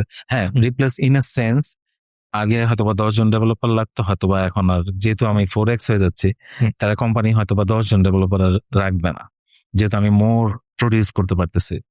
সো কিন্তু ডেভেলপার লাগবে না, বা ইঞ্জিনিয়ারিং ব্যাকগ্রাউন্ড দরকার নেই, আমি খালি প্রন করেই সব বানাই ফেলবো, আমার মনে হয় না এটা possible। আমি রাকুতিনের নাম মোটামুটি সবাই জানে, অনেকে, global giant service company, Japan based. তো ওদের একজনের সাথে কথা বলতেছিলাম, সে বাংলাদেশি, সে ওখানে কাজ করে। তো ওরা যেটা বলতেছে যে ওরা যে কাজটা করছে, যে আগে যদি একটা মানুষের কাছে একটা মাসে 10টা কাজ এক্সপেক্ট করা হতো যে সে 10টা ফিচার ডেলিভারি দিবে একজন ডেভেলপারের কাছে, এখন ওদের এক্সপেকটেশন যে সে 15টা কাজ ডেলিভারি দিবে এক মাসে। তার মানে তার কাছ থেকে এক্সপেকটেশনটা বাড়ছে, এবং এইটার কারণে কোম্পানি এখন বেশি বেশি কাজও নিতে পারতেছে। এবং প্রবলেম যে জায়গাটাতে হয়েছে, বাংলাদেশ বা এই টাইপের জায়গাগুলোতে তো অনেক কোম্পানি আছে, ছোট ছোট কোম্পানি যারা সার্ভিস বেসড। এখন ডেভেলপার, যেহেতু কিছু ডেভেলপার ফাঁকা হয়ে যাচ্ছে, ধরেন আগে একটা কোম্পানিতে ডেভেলপার ছিল 10 জন, এখন হয়তো বা 4 জনের সে কাজ করে ফেলতে পারতেছে। এই যে টেকনোলজি কোম্পানিটা নতুন 5 জনের জন্য কাজ নিয়ে আসার জন্য এখনো পর্যন্ত ফিগার আউট করার চেষ্টা করতেছে, কারণ জিনিসটা তো এত ফাস্ট ওয়েতে হচ্ছে, সে যে নতুন কাজ নিয়ে আসবে, সেলসটার সাথে কিন্তু এটা কানেক্টেড। তো সেলসটা আসলে যদি প্রপারলি না, বড় কোম্পানির জন্য সেলস কিন্তু অত বেশি প্রবলেম না, কারণ ওর বিশাল পোর্টফোলিও আছে, অ্যাকাউন্ট আছে, ও গেলেই একটা কাজও ডিজিটালাইজেশন দেখা যায় যে করে ফেলতে পারে। কিন্তু আপনার কি মনে হয় যে ধরেন ওভার দ্য টাইম, এই বছরের প্রথম 6 মাস আমরা একটা সিরিয়াস ওয়েভ দেখছি, বাট এটা 1-2 বছর পরে আমরা যেভাবে কোড করতেছি সেই সিস্টেম পুরোপুরি হয়তো চেঞ্জ হয়ে যাবে। আমরা টুল গুলোকে পাম্পিং করবো, এটা সেটা করবো, ওই ডিরেক্টরের রোল প্লে করবো। হুম। কিন্তু কোম্পানিগুলো আরো বেশি কাস্টম পাইতে থাকবে, ইকোনমির অবস্থা একটু ডিফারেন্ট ওয়েতে রিশেপড হবে, এরকম কি আপনার পয়েন্ট অফ ভিউ? আমার কাছে যেটা মনে হয়, মানুষ এখন অনেক কিছু বানাবে, কারণ মানুষের কাছে মনে হচ্ছে বানানো সহজ হয়ে সহজ। গেছে। তো আমি কল্পনা করতে পারলেই বানানোটা পরের ধাপটা অনেক ইজি। এখন আমার কাছে মনে হয় কোম্পানি এই মোমেন্টে অনেক চ্যালেঞ্জিং আমাদের মতো কোম্পানিগুলির, এই Right. মোমেন্টে, বিকজ এই যে অ্যাডপশন, এই যে এটা যে বুঝতে পারা হ্যাঁ। যে আসলে তো আমাদের এখানে আমাদের যদি 50 জন ডেভেলপার থাকে বা ইঞ্জিনিয়ার থাকে, এরা তো আসলে এখন 200 জনের কাজ করতে পারবে বা 100 জনের, Right. কিন্তু আমার তো 100 জনের পাইপলাইন নাই সেলসে। হ্যাঁ। তো এইটা বুঝতে বুঝতেও অনেকের অনেক টাইম লাগছে। তাহলে সেলস টিমে তার মানে ওই পরিমাণ আবার এফোর্ট আমার বাড়াইতে হবে, আমাদেরকে অন্য প্রসেস আনতে হবে সেলস বাড়ানোর জন্য। আমার কাছে যেটা মনে হয়, যেহেতু এখন বানানোটাকে মানুষ বলছে ঠিক আছে, আমার বানানোতে আমার হেল্পিং হ্যান্ড আছে, সো আমি আগে হয়তো বা একটা প্রজেক্ট 3 মাস বসে থাকতে হতো আমার শেষ করার জন্য, এখন হয়তো আমি ওই 3 মাসের কাজটা 1 মাসেই পেয়ে যাচ্ছি। তার মানে বানানোটা এখন একটু ইজি হয়ে গেছে, বিকজ আমার হেল্পিং হ্যান্ড আসছে। তার মানে মানুষ অনেক বেশি বানাবে। আমার কাছে যেটা মনে হয়, মানুষ অনেক বেশি বানাবে, অনেক কিছু বানাবে, ফেইলও অনেক কিছু হবে, কিন্তু বানানো প্রজেক্ট, নাম্বার অফ প্রজেক্ট অবশ্যই অনেক বেশি বাড়ার কথা, স্টার্ট আপ অনেক বাড়ার কথা। কারণ যেহেতু এখন বানানোর ওয়েতে আমরা এআই এর হেল্পটা পাচ্ছি। তবে একটা জিনিস আমার কাছে যেটা মনে হয় যে এই যে ডেভেলপারদের, ইঞ্জিনিয়ারদের এখন আমরাও যেটা আমাদের কোম্পানি যেটা ট্রাই করতেছি যে ইঞ্জিনিয়াররা নর্মালি যেটা হয়, ইঞ্জিনিয়াররা হলো জাস্ট ডেস্কে বসে ওরা প্রবলেম সলভ করে, সো ওরা কোড করে। তো এখন সবাই কিন্তু ম্যাক্সিমাম ইঞ্জিনিয়াররাই একটু ইন্ট্রোভার্ট হয়, কমিউনিকেশনে একটু less focus, but problem solving এ বেশি ফোকাস। এখন আমরা যেটা এই জিনিসটা আমরা অনেক কেস স্টাডি দেখে তারপর আমরাও এখান থেকে শিখি, সেটা হলো যে ইঞ্জিনিয়াররা একটু কমিউনিকেশনে ভালো, তাদেরকে আমরা একটু ডিফারেন্ট রোলে নিয়ে আসা ট্রাই করতেছি, বিকজ তার যেহেতু 3 মাসের প্রজেক্ট এখন 1 মাস শেষ করা যায়, বা 2 মাসেরটা 1 মাসে, তার মানে তো তাকে আমরা ডিফারেন্ট ওয়েতে ইউটিলাইজ করার চান্স আছে। তো আমরা যেটা ট্রাই করছি, সে কি সেলসে কন্ট্রিবিউট করতে পারে কিনা। কিন্তু আমরা যাকে আমরা এফডি নামে একটা টার্ম আছে, ফরওয়ার্ড ডেভেলপমেন্ট, আমরা যেটা চিন্তা করছি যে ঠিক আছে, যারা কমিউনিকেশনে ভালো, তার মানে ও যদি ক্লায়েন্টকে ফেস করে, ও ক্লায়েন্টের প্রবলেম সলভ তাড়াতাড়ি বুঝবে, বিজনেস টিম থেকে ও বেশি তাড়াতাড়ি বুঝবে, বিকজ ও তো ভিতরে ইঞ্জিনিয়ারিং প্রসেস শুরু হয়ে যায় যখন প্রবলেম শুনে। তো ও যখন প্রবলেম শুনতেছে, ও তো চিন্তা করতেছে, সলিউশন ওর মাথায় ঘুরতেছে। আমরা ও ক্লায়েন্টকেও যদি ঠিক মতো কমিউনিকেট করতে পারে, ও ক্লায়েন্টকে কিন্তু ইনস্ট্যান্ট বসে অনেক কিছু বলে দিতে পারবে। আচ্ছা, আপনার এটা সমস্যা, এটা তো এমনি সলভ করে, এটার সাথে এইটাও করে দেওয়া সম্ভব, এটার সাথে এটাও সম্ভব। এটা বিজনেস টিমের জন্য অনেক কঠিন। বিজনেস টিম হলো খালি চাই সেলস, হ্যাঁ, কিন্তু টেকনিক্যাল টিম যদি সেলস কে কন্ট্রিবিউট করতে পারে, সে কিন্তু প্রবলেমের সলিউশনের এডিশনাল আরো সলিউশন সে বলতে পারে। আমরা ওই জায়গাটা আমরা দেখছি ওয়ার্ল্ডের বড় কোম্পানি, আমরা তো ছোট, ওয়ার্ল্ডে যারা থাউজেন্ডস অফ ইঞ্জিনিয়ার যারা, ওরা কিভাবে ওদের এই সিচুয়েশন ট্যাকেল দিচ্ছে, তো ওরা কিন্তু এই এফডি পাঠাচ্ছে, তো ওদেরকে ফরওয়ার্ডে নিচ্ছে, সেলসে বিভিন্ন কোম্পানিতে প্লেস করতেছে, এই কোম্পানির ভিতরে আর কি প্রবলেম আছে বের করো, এগুলি রিপোর্ট করে দেন, এগুলি সেলস টিম যে পুশ করতেছে যে তোমার কোম্পানিতে এই প্রবলেম আছে। টেকনিক্যাল যারা, তারা কিন্তু প্রবলেম খুব কুইকলি বের করতে পারে এবং সলিউশন আর্কিটেক্ট ভিতরে প্ল্যান করে ফেলতে পারে। তো আমরা ডেভেলপারদেরকে ওই জায়গাতেও আমরা সামনে নিয়ে আসতেছে। এইটা যে মেসেজটা, যে যারা বাংলাদেশে যারা ইঞ্জিনিয়ার, তাদেরকে যারা সামনে ইঞ্জিনিয়ার হবে, আমার মনে হয় কমিউনিকেশন স্কিলটা, সফট স্কিল যদি সাথে থাকে, এদেরকে বিট করা খুবই টাফ হবে। যে ইঞ্জিনিয়ার এবং সফট স্কিল, তারা আমার কাছে মনে হয় তারা হবে চ্যাম্পিয়ন। আমার কাছে মনে হয়, বিকজ সে সেলসে কন্ট্রিবিউট করতে পারে, সে ক্লায়েন্টের প্রবলেম শুনে ক্লায়েন্টের সাথে কমিউনিকেট করে বলতে পারতেছে ঠিক আছে, এটার সলিউশন এটা হবে। আমরা এটা শুরু করার পর আমরা দেখছি অনেক ক্লায়েন্ট, শুধু লোকাল না, গ্লোবাল মার্কেটেও, ও সেলস টিম থেকে ডেভেলপারের সাথে বেশি কমিউনিকেট করতে মজা পাচ্ছে। সেলস টিম তো শুনে এবং দাম কি হবে, হ্যাঁ, ও তো সেলস টিম চিন্তা করে টাকা, ও তো চিন্তা করে, বিজনেস টিম চিন্তা করে এটার ভ্যালু কত হবে, টেকনিক্যাল টিম চিন্তা করে এটার সলিউশন কেমনে হবে, এটারে আমি আর কি অ্যাড করব ক্লায়েন্টের রিয়েল প্রবলেম সলিউশনের জন্য। তো আমার কাছে মনে হয় যে ইঞ্জিনিয়ার ভালো ইঞ্জিনিয়ার, মানে ও টেকনিক্যালি শার্প, ওর লজিক খুবই ভালো, এবং সে কমিউনিকেশনে ভালো, তাকে আটকানো এআই এর যুগে আমার মনে হয় সবচেয়ে বেশি ভ্যালুয়েবল হবে তারা। ইনফ্যাক্ট আমি আপনাকে ওই যে শুরুতে আমাদেরই একটা কোম্পানির কথা যেটা বলতেছিলাম, যে 2জন পার্সনকে আমরা হায়ার করছি, ওই দুজনই কিন্তু আপনার সিএসসি ব্যাকগ্রাউন্ডের, প্রোগ্রামিং ব্যাকগ্রাউন্ডের। হুম। তো ওরা কিন্তু সেলস মিটিং করে ওই যে বললাম যে পরের দিনই ধরেন একটা জিনিস বানাই ফেলতেছে, এটাই এবং তখন কিন্তু ও কিন্তু ডেভেলপারের জন্য ওয়েট করতেছে না। ও নিজে এটা বানায়, ও নিয়ে চলে যাচ্ছে ক্লায়েন্টের সাথে, ওর ডিল ক্লোজ করা অনেকটা নিয়ে যায়। এই কম্বিনেশন আমার কাছে মনে হয় সবচেয়ে ভ্যালুয়েবল কম্বিনেশন, যাদের এটা বিল্ড করতে পারবে এখন আমার কাছে মনে হয় নেক্সট 5-10 ইয়ার্স এরা যে কোনো কোম্পানিতে বা ইন্ডিভিজুয়ালি সে সবচেয়ে পাওয়ারফুল হবে। আপনি এই কিছুক্ষণ আগে একটা জিনিস যেটা বলতেছিলেন যে আহ, এই যে ক্লাউড কোড বলি বা যেটাই থাকুক না কেন, প্রোগ্রামিং এর স্ট্রং ফাউন্ডেশন ছাড়া ওগুলা দিয়ে আসলে আমি best of the best value আসলে ওখান থেকে আমি ড্রাইভ করতে পারবো না। হুম, আমার কাছে আমার নিজের একটা পার্সোনাল পয়েন্ট অফ ভিউ আছে এরকম যে ধরেন আমার বা আপনার কাছে হয়তো বা আইফোনের লেটেস্ট ভার্সন আছে।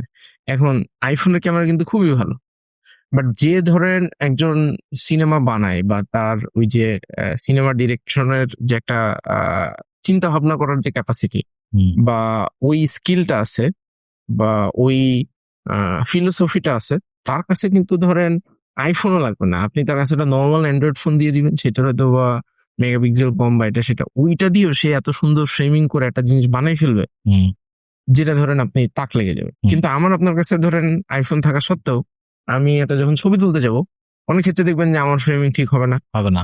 লাইট ঠিক হবে না, তারপরে হচ্ছে মন মতো হবে না, হুম। মনে হবে যে আচ্ছা ঠিক আছে ঠিক আছে। কারণ আপনি দেখেন একটা সময় আমাদের মাথায় আসছিল না যে আইফোনে এত ভালো ভালো ছবি তোলা যাইতেছে, এই যারা ওয়েডিং ফটোগ্রাফি করে এদের কেন? আসলে কি হবে? হ্যাঁ, কি হবে, রাইট? হ্যাঁ। কিন্তু ওয়েডিং ফটোগ্রাফি কি চলে গেছে? হুম। এখনো কিন্তু মানুষ এই লাখ টাকা দিয়ে ওয়েডিং ফটোগ্রাফারকে হ্যাঁ। ডেকে নিয়ে এসে ছবি তুলে। হ্যাঁ। কারণ আইফোনের তো ছবি খুবই চমৎকার। হুম।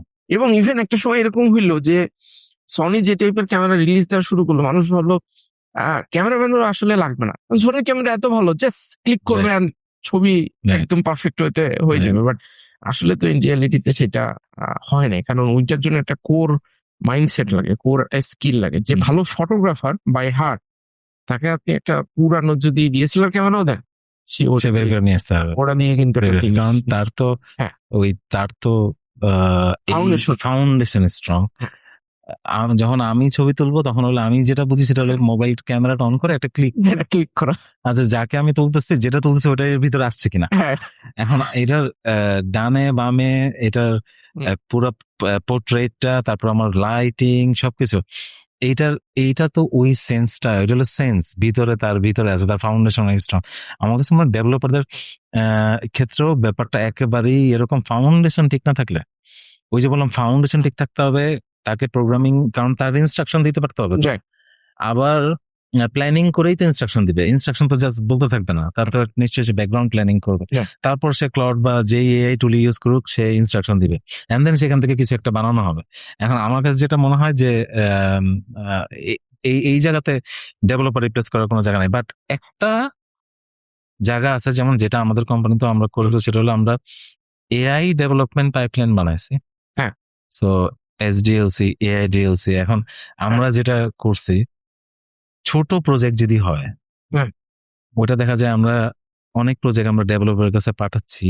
হ্যাঁ, সো পিএমরা পাইপলাইন ইউজ করে হুম। সে এটার ডেভেলপ করে কিউসি করে সব করে ক্লায়েন্টকে ডেলিভারি দিয়ে দিচ্ছে। হ্যাঁ। সো কিন্তু এইটা আমার কাছে মনে হয় এটা হলো যে একটা টেকনোলজিক্যাল ট্রান্সফরমেশন, এটা ডেভেলপার রিপ্লেসমেন্ট না, এটা হলো যে ঠিক আছে ছোট প্রজেক্টও আগে ডেভেলপাররাই করতো, সেম প্রসেস দিয়ে যাইতো, কিন্তু এখন এটা একটা পাইপলাইন বিল্ড আপ হয়েছে যেটা এআই করে দিচ্ছে হুম। উইথ মানে human in the loop, UI actually ultimately আমরা এআই পাইপলাইন দিয়ে ডেভেলপ করে দিচ্ছি, কিন্তু সবকিছু করা যাবে না। ইভেন এই আপনার কথা শুনতে শুনতে একটা জিনিস মাথায় আসলো, ধরেন আমার ধরেন আপনি কফি বানাইতে পারেন, আপনি মোটামুটি ধরেন কফির মিক্সচার পাওয়া যায়, তারপর অনেক ক্ষেত্রে ইনস্ট্যান্ট কফি বা ইভেন ইনস্ট্যান্ট কফি ছাড়াও যে কফির বিন গ্রাউন্ডেড করে যেটা থাকে, সাথে আপনি দুধ চিনি মিশিয়ে একটা কফি বানিয়ে ফেলতে পারেন। কিন্তু আপনি যখন একটা কফি শপে যাবেন, সেখানে যারা বারিস্তা থাকে তারা ধরেন কফি 8-10 রকমের নাম আছে, ক্যাপাচিনো, লাটে, তারপরে আরো অনেক অনেক সবগুলো আলাদা আমেরিকান, মেকানিজম আছে। আলাদা আলাদা মেকানিজম। এবং এটা কিন্তু ধরেন ইউটিউবেও ভিডিও আছে, আপনি ধরেন দেখলেই মনে হতে পারে Right, আমি তো এটা পারবো, করে দিতে পারবা। করে ফেলতে পারবো, হুম। এবং হয়তো বা 1-2 বার করেও ফেলতে পারবেন, হুম। কিন্তু তার মানে কি আপনি বারিস্তা হয়ে গেলেন কিনা? না, এটাই আমার কাছে মনে হয় এটাই আমাদের সবকিছু আগের মতোই আছে, আমার কাছে মনে হয় এখানে সব আগের মতো আছে। হ্যাঁ। কিন্তু রোল গুলি একটু চেঞ্জ হইতেছে। হ্যাঁ। So, আমি শুধু প্রোগ্রামিং পারলেই আমি যে চুপচাপ খালি প্রবলেম সলভ করবো না, হ্যাঁ। আমি যদি একটু আমার কাছে যদি একটু কমিউনিকেশন স্কিলটা বেটার হয়, হ্যাঁ। যে আমি শুনতেছি এন্ড আমি প্রবলেমের সলিউশন আমি আবার বলতে পারতেছি, আচ্ছা আমি এইভাবে সলিউশন করে দিব, এটা তোমার সলিউশন হবে কিনা, তুমি কি এরকম চাচ্ছ? হ্যাঁ। তা আগে ট্র্যাডিশনাল সেল কি তো সেলস টিম বিজনেস টিম শুনতো ক্লায়েন্টেরটা, আইসা আবার আলাদা করে ডেভেলপারদের বুঝাইতো, হ্যাঁ। আবার ফিডব্যাক যে so আপনাদের কতবার লুপ। হ্যাঁ। এখন হয়েছে যদি ইঞ্জিনিয়ারিং টিম কমিউনিকেশন করতে পারে, তাহলে ও সেলস টিমের সাথে বুঝতে পারতেছে, ও ক্লায়েন্টকে ওই মিটিং এই সব। আমার কাছে মনে হয় এই স্কিল, কমিউনিকেশন স্কিল যদি ঠিক করতে পারে, আর যে পাইপলাইন বিল্ড আপ করে আমরা যে ছোট কাজ ডেলিভারি দিয়ে দিচ্ছি, এইটা আমার কাছে মনে হয় এটাই হলো চেঞ্জ আর কি, যে আমরা ছোট ছোট জিনিস অটো ডেলিভারি দিতে পারতেছি, কিন্তু আর হলো ডেভেলপারদের পাওয়ার আমি কয়েক গুণ বাড়াই ফেলতে পারতেছি। আদারওয়াইজ বাকি সব প্রসেস একই, ডেভেলপার ইঞ্জিনিয়ার লাগবেই। ইঞ্জিনিয়ার ছাড়া প্ল্যানিং কেমন হবে, প্ল্যানিং ছাড়া কিভাবে কাজ হবে? এরকম আমরা কিন্তু করছি, যারা নন ইঞ্জিনিয়ার যারা এরা, আমরা এগুলি অনেক টেস্ট এন্ড ট্রায়াল, আমার কিছু জিনিস আছে যেটা নন ইঞ্জিনিয়ার যারা টেক না, সে ক্লড দিয়ে একটা জিনিস বানাইছে, কাজও করতেছে সুন্দর আমার কাছে, কিন্তু প্রবলেম কি একটু পরে যখন দেখতেছে, আচ্ছা এই জিনিসটা আমি ফিচারে দেই নাই, এটা কিভাবে আসলো, আর এটা তো ঠিক মতো পারফর্ম করতেছে না, এটা তো যখন রিয়েল ইউজার ঢোকা শুরু করে তো আমরা ইন্টারনাল একটা বানাইছিলাম আমাদের অফিসের ভিতরে একটা সিস্টেম, পরে দেখতেছে যে প্রবলেম কি স্যার, এইটা কেমনে হয়েছে, এটা খুঁজে যায় দেখতেছে ভিতরে ঢুকতেছে, এটা কেমনে হলো, এই টেবিল আমি তো এটা ইনস্ট্রাকশন দেই নাই। সো হয়তো বা ওই প্রম্পটিং এ কোনো একটা প্রবলেম হচ্ছে, তো ওইগুলি কারণে মানে এআই ওই জিনিসটা নিয়ে আসছে ফিচারটা, কিন্তু এটাও এবং ওইটা ঠিক করতেও বের করতেও তার অনেক সময় লাগছে, বিকজ ওটা প্ল্যানিং এই ইঞ্জিনিয়ার যখন হবে সে তো প্ল্যান করে ইনস্ট্রাকশন গুলি দিবে, ওইটার আউটপুট এবং ওইটার ডকুমেন্টেশন একটা সবকিছু ডিফারেন্ট হবে। এমনিতে আমাদের এখানে যারা গেস্ট আসে, আমি সবাইকেই একটা কমন কোশ্চেন করি, সেটা হচ্ছে যে তার ইউনিভার্সিটি লাইফটা আসলে কেমন ছিল। যে ইউনিভার্সিটিতে লাইফে থাকা অবস্থায় কি আপনি ধরেন কম বেশি চাকরি বাকরি বা প্র্যাকটিক্যাল কোনো কাজ কখনো করছেন কিনা, আপনি কোন সাবজেক্টে পড়ছেন, বা আপনার ওই লাইফটা কেমন ছিল? কারণ অধিকাংশ ক্ষেত্রেই আমরা দেখি যে এখন ইউনিভার্সিটিতে থাকা অবস্থায় একটা হইতেছে যে এখন কিছু না করাটাই একটা মানে ফ্যাশনের মতো একটা জিনিস হয়েছে, যে আমার কাছে কিছুই করার নেই, আমি কিছুই করতে পারি না, আমার কাজ সব এআই করে ফেলতেছে, আমি আর এই পড়াশোনা করে কি করবো, সার্টিফিকেট বা কি করবো, এটা কোনো ভ্যালু নাই, চাকরি বাকরি পাবো না, এটা সেটা। আবার চাকরি বাকরি দিতে গেলে কোম্পানির দিক থেকে কিন্তু লোকজন পাইতে এখনো ধরেন টাফ হচ্ছে।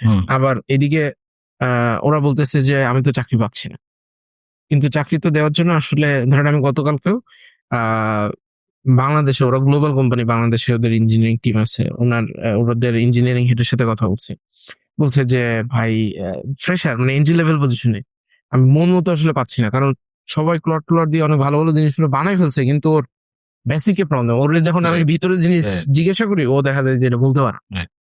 তো এটা নিয়ে একটু বলতে পারেন, তারপরে আমি আপনার ইউনিভার্সিটি লাইফে যাইতে পারেন। হ্যাঁ, কোনটা নিয়ে বলবো? ওই যে ক্লট দিয়ে তো জিনিসগুলো বানাই ফেলা যাচ্ছে, বাট ইন্টারভিউতে এসে তো সেটা নিয়ে ওই যে আমার যদি ফাউন্ডেশন ঠিক না থাকে, বানাইতে ফেলতে পারবে।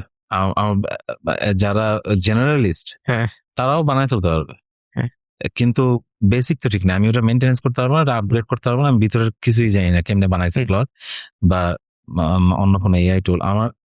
সো এইটা করা যাবে, এটা শর্ট টার্ম বেনিফিট, কিন্তু লং টার্মে অ্যাকচুয়ালি ওরা পিছিয়েই থাকবে, বিকজ ওরা প্ল্যানিং এ ওরা ওই কোর থিঙ্কিং এ অ্যাকচুয়ালি কন্ট্রিবিউট করতে পারবে না। সো কোর ফাউন্ডেশন ঠিক রাখতেই হবে, এটা আমার কাছে মনে হয় এটা চেঞ্জ হচ্ছে না। আর আমার ইউনিভার্সিটি আমার দুইটা পার্ট, একটা হলো আমি যখন এআইইউবি তে ছিলাম, আচ্ছা, তখন হলো প্রোগ্রামিং প্রথম ইয়ারের পরে আমি খুবই প্রোগ্রামিং এর ভিতরে ঢুকে গেছিলাম। সো আমি হলো এআইবির একটা সময় এসে যে আমাদের যে প্রোগ্রামিং কন্টেস্ট গুলি হয়, সো এসিএন প্রোগ্রামিং কন্টেস্ট গুলো আমি এআইবির সেকেন্ড টিমে ছিলাম। তো যেটা হয়তো যে আমরা একেবারে এমন হয়তো যে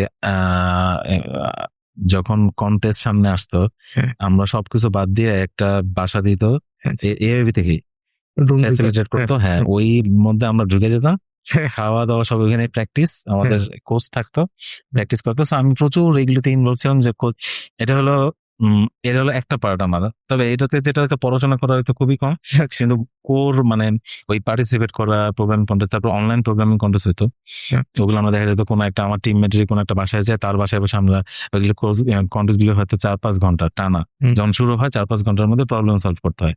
10টা প্রবলেম থেকে কে কত এটা র্যাঙ্কিং হয়।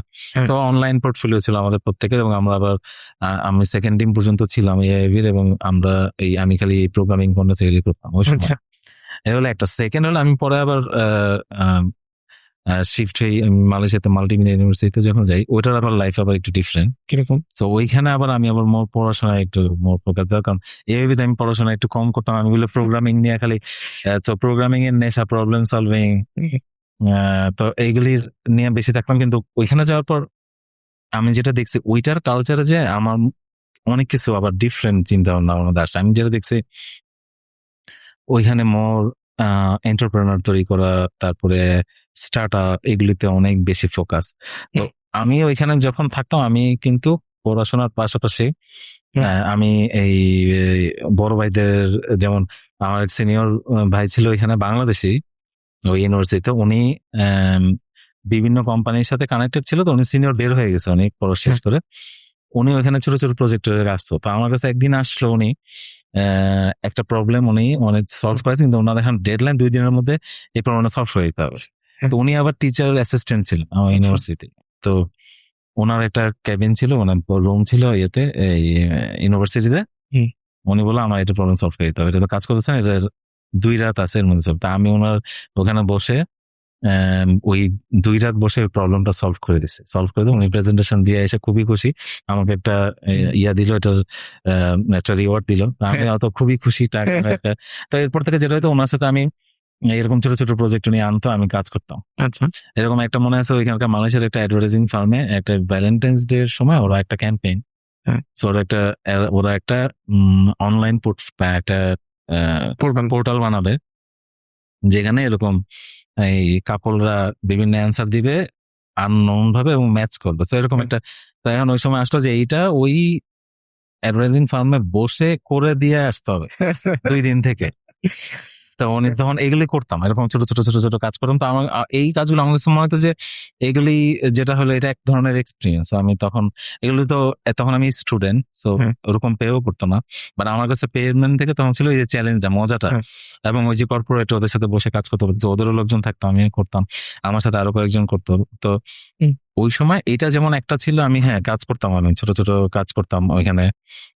এই আমার সার্কেল থেকে আসতো ছোট ছোট কাজ, যদি ওই যে জানতো যে আমি এটা সলভ করার জন্য ট্রাই করবো, তো আমি দেই প্রবলেম ওরকম। আরেকটা যেটা শেষের দিকে আসে যেটা হয়েছে যে মালয়েশিয়াতে কিন্তু আমার একটা স্টার্ট আপ ছিল। আচ্ছা, সো এটা কেমনে হয়েছে, এটা হলো ফাইনাল ইয়ার প্রজেক্টের, মালয়েশিয়াতে যেটা ফাইনাল ইয়ার প্রজেক্ট যখন প্রেজেন্টেশন হয়, এখান থেকে টপ যে আইডিয়াগুলি সেগুলোকে ওরা গ্র্যান্ড দেয়, আচ্ছা, এন্ড একটা স্টার্ট আপের জন্য একটা জায়গা দেয়, যেখানে সে বসে স্টার্ট আপটা 1 বছর ওখানে চালাবে ফ্রি। একটা রুম দেয়, এখানে স্পেস দেয়, এন্ড একটা গ্র্যান্ড দেয় স্টার্ট আপকে দাঁড়া করানোর জন্য। তো আমরা 8 জন মিলে আমাদের একটা ফাইনাল ইয়ার প্রজেক্টের ওইটা আমরা প্রেজেন্টেশন আমরা পাই, আমরা উইন করি। অনেকগুলোই পাই প্রত্যেক বছর, আমরাও পাই, এবং ওরা খুবই ভালো একটা হ্যান্ডসাম একটা অ্যামাউন্ট ওই সময়। আমরা ওই স্টার্ট দাঁড়া করাই, এবং আমি ওই স্টার্ট আপে প্রায় 1 বছর আমি ছিলাম। 1 বছর পর আমি বের হয়ে যাই অন্য কারণে, বিকজ এটা হলো যে ওইখানে মালয়েশিয়াতে থাকতে গেলে আবার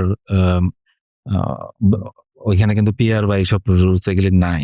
তো আমি ফিউচারটা দেখে আমি বের হই, কিন্তু অ্যাকচুয়ালি আমি যেটা বলতে চাইছিলাম, আমি ওই জায়গায় যেটা দেখছি সেটা হলো এই প্রচুর স্টার্ট আপ, তারপরে যে ফান্ডিং, এই যে একটা স্টার্ট আপ ইকোসিস্টেম, আমি 1 বছর ওইখানে ছিলাম। আমার 8 জন ফাউন্ডার, আমার সাথে আরো 7 জন। এই 7 জনের মধ্যে আমি আরেকজন হলো বাংলাদেশি, আর বাকি 6 জনই হলো মালয়েশিয়ান, চাইনিজ, ইন্ডিয়ান, এগুলি মিক্স করে। সো এই যে একটা নতুন জিনিসকে শুরু করা, প্রবলেমটা সলভ করা, অনলাইন একটা সিস্টেম যেটা অনেক মানুষ, আমরা ওটা অনেক বড় করে ফেলছিলাম। আমি ইভেন ওই সময় মালয়েশিয়ার গুগলের কান্ট্রি ম্যানেজারের সাথে মিট করছিলাম আমাদের ওই স্টার্ট আপ নিয়ে, গুগলের সাথে ইয়া করার জন্য। অনেক বড় সাহস নিয়ে আমরা মিট করছিলাম। ওটা আমাদের এই যে মার্কেটিং এ যেছিল, ও মিটিংটা সেট করছিল, আমরা যে মিটিং করছিলাম গুগলের। তখন ওই সময় গুগলের মালয়েশিয়াতে অফিস ছিল না, বাট কান্ট্রি ম্যানেজার ছিল। আচ্ছা, সো বাংলাদেশ যেরকম ছিল না হ্যাঁ। এরকম ভাবে তো আমরা এরকম জায়গায় মিট করছিলাম। তো আমার কাছে যেটা মানে পার্সপেক্টিভ যেটা যে স্টুডেন্ট থাকা অবস্থা আমার কাছে মানে ইউনিভার্সিটি টাইম হুম। খুবই ইম্পর্টেন্ট। এর পরের টাইমটা আসলে সবার কিন্তু এক একজনের এক এক দিকে প্যাশন থাকে। হুম। এখন এইটা আমার প্যাশনটা কি হুম। এইটা আমার কাছে মনে হয় ইউনিভার্সিটিতে বুঝে ফেলা উচিত এবং হ্যাঁ। ওই অনুযায়ী একটা অ্যাঙ্গেল তার সেট হয়ে যাওয়া উচিত যে আমি আফটার ইউনিভার্সিটি আমি কি করতে যাচ্ছি। ইউজুয়ালি যেটা শোনা যায় যে ধরেন ইআইবি বা এই ক্যাটাগরি যে ইউনিভার্সিটি গুলো আছে যেগুলো একটু ধরেন হুম। পড়াশোনা মানুষজন একটু প্রেশারের ভিতরে থাকতে হয়, বিশেষ করে প্রাইভেট ইউনিভার্সিটি গুলোতে। তো সেখানে পোলাপানের একটা ধারণা থাকে যে সে হয়তো বা কম্পিটিটিভ প্রোগ্রামিং করারও হয়তো বা সে সময় পায় না। আমি ধরে নিলাম যে সে ধরেন ও ডেভেলপমেন্ট, অ্যাপ ডেভেলপমেন্ট, কিছুই সে করলো না, সে কিছুই করে না।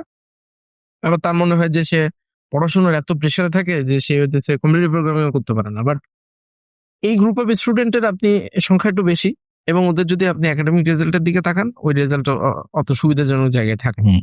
এখন ইউনিভার্সিটিতে থাকা অবস্থায় যে পোলাপানের মধ্যে একটা চিন্তা ভাবনা আছে যে প্রাইভেট ইউনিভার্সিটি পড়ে অনেক প্রেশার, মিট, কুইজ, 4 মাসের মধ্যে কত কিছু হয়। তো আপনি নিজে তো পড়ছেন, আপনার কাছে কি মনে হয় যে সময় কি আসলে বের করে অন্য কিছু একটা, কারণ কম্পিটিটিভ প্রোগ্রামিং অবশ্যই যত কিছু বলছি তার ভিতরে সব থেকে কঠিন গুলোর ভিতরে উপরের দিকেই থাকবে আর কি। তো সেটা করার যেহেতু আপনি সময় পেয়েছেন, আর সেকেন্ড টিমে থাকার জন্য তো মোটামুটি ভালো যোগ্যতাই থাকতে হয়েছে, আদারওয়াইজ তো সেকেন্ড টিমে হুম, থাকতেন না। হুম। তো টাইম কি আসলে বের করা পসিবল কিনা? আমার কাছে মনে হয় প্রচুর টাইম বের করা যায়। কিভাবে? ইউনিভার্সিটি থাকা অবস্থায় আমার কাছে মনে হয় প্রচুর টাইম বের করা যায়। আচ্ছা। এক্সপ্লোর করার ওইটাই সবচেয়ে বেস্ট টাইম আমার কাছে মনে হয়। কারণ অনেকে তো ইউনিভার্সিটি থাকা অবস্থায় পার্ট টাইম জবও করে, বাংলাদেশে অনেক মানুষ হুম। করতেছে। আমার কাছে মনে হয় যে ওইটাই সবচেয়ে বেস্ট টাইম আমি বিভিন্ন জিনিস এক্সপ্লোর করার, হ্যাঁ। অন্যদের সাথে কানেক্টেড হওয়া। হ্যাঁ, আমাকে মানুষ ভ্যালু দিবে না, হ্যাঁ। আমার তো ওই সময় টাকা দরকার নেই, হ্যাঁ। কারণ আমি তো বাবা মার, আমার তো সোর্স আছে। হ্যাঁ। সো বা আমার যেটা দরকার এক্সপ্লোর করা, হুম। বুঝা এবং ওই ইন্ডাস্ট্রির সাথে কানেকশন বিল্ড আপ করা। আমাদের অনেকে একটা জিনিস ছিল নেটওয়ার্কিং, যেমন ওই সময় আমিও এত নেটওয়ার্কিং নিয়ে এত চিন্তা করতাম না, লিঙ্কডইন এগুলো আমি বুঝতাম না যে নেটওয়ার্কিং ভালো থাকতে হবে এবং অনেকের সাথে কানেক্টেড থাকতে হবে এবং অনেকের কাছ থেকে শিখার মেন্টালিটিটা। আমার কাছে যেটা মনে হয় যে ইউনিভার্সিটিতে টাইম আমার কাছে মনে হয় সবচেয়ে বেশি ইউনিভার্সিটিতেই পাওয়ার যাওয়ার কথা আমার। হ্যাঁ, এক্সাম টাইম থাকে, বাট এছাড়া আমার কাছে মনে হয় না সারাদিনে কতক্ষণ ক্লাস থাকে। তো তারপরে আর যে এক্সপ্লোর করতে চায় এর টাইমের কোনো অভাব নেই আমার কাছে। আমার কাছে মনে হয় কলেজ পর্যন্ত ডিফিকাল্ট, বিকজ ওই সময় পর্যন্ত তো মা বাবার রেজাল্ট এবং ফিক্স একটা ফিক্স সব ক্লাস থাকে, ইউনিভার্সিটি আমি পুরাই ওপেন। হ্যাঁ। আমার কাছে মনে হয় এটাই বেস্ট টাইম শিখা, কারণ এরপরেই তো এক্সপেকটেশন আবার চেঞ্জ হয়ে যাচ্ছে। আমাকে তো তখন চাকরি কিছু না কিছু আমার তো রেজাল্ট দেখাতে হবে এরপরে। হ্যাঁ। কিন্তু আমার পোর্টফোলিও বিল্ড আপ, আমার নেটওয়ার্কিং, আমার আমি কি করতে চাই এরপরে, আমার প্যাশন কি, এগুলি আইডেন্টিফাই ইউনিভার্সিটি করে ফেলতে হবে। ওই 4 ইয়ার্স আমার কাছে মনে হয় ওই 4 to 5 ইয়ার্স সব বের করে ফেলতে হবে। অনেক সময় ইউনিভার্সিটিতে থাকা অবস্থায় কারো যদি কাজ কাম করার বা চাকরি বাকরি করার একটা সুযোগ বা অপরচুনিটি আসে, সে অনেক ক্ষেত্রে দেখা যায় যে শুরুতে তার বেতন 10-15 হাজার টাকা থাকে বা ক্ষেত্রে বিশেষে আরো কম থাকে। তো ওইটা দেখে অনেকে ভাবে যে আমি যদি এখন কম টাকা বেতনের চাকরিতে ঢুকি, এরপরে আমি পাশ করার পরে আমি হয়তো ভালো একটা কোম্পানি যাইতে গেলে ওরা আমাকে হয়তো ভালো বেতন দিবে না। তো এই জিনিসটাকে আপনি কিভাবে দেখেন? আমার কাছে একদমই মনে হয়, আমার কাছে মনে হয় যেমন আমরা যখন কাউকে ইন্টারভিউ নেয় কোম্পানিতে, হ্যাঁ। ইউনিভার্সিটি কোথায় পড়ছে, রেজাল্ট কি, এটা হয়তো একবার দেখে। হ্যাঁ। কিন্তু আমার কাছে মনে হয় না এখন আর বেশি মানুষ অত জাজ করে ওইটাতে।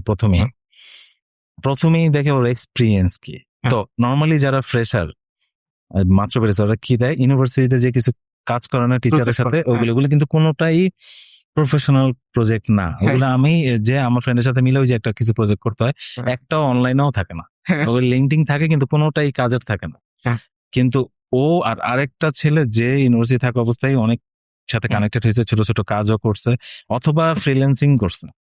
ফ্রিল্যান্সিং করলেও তো কাজের একটা পোর্টফোলিও তৈরি হয়, এবং বা অনেকের সাথে কানেক্টেড হয়ে সে কাজ করছে অথবা কোথাও সে পার্ট টাইম জব করছে।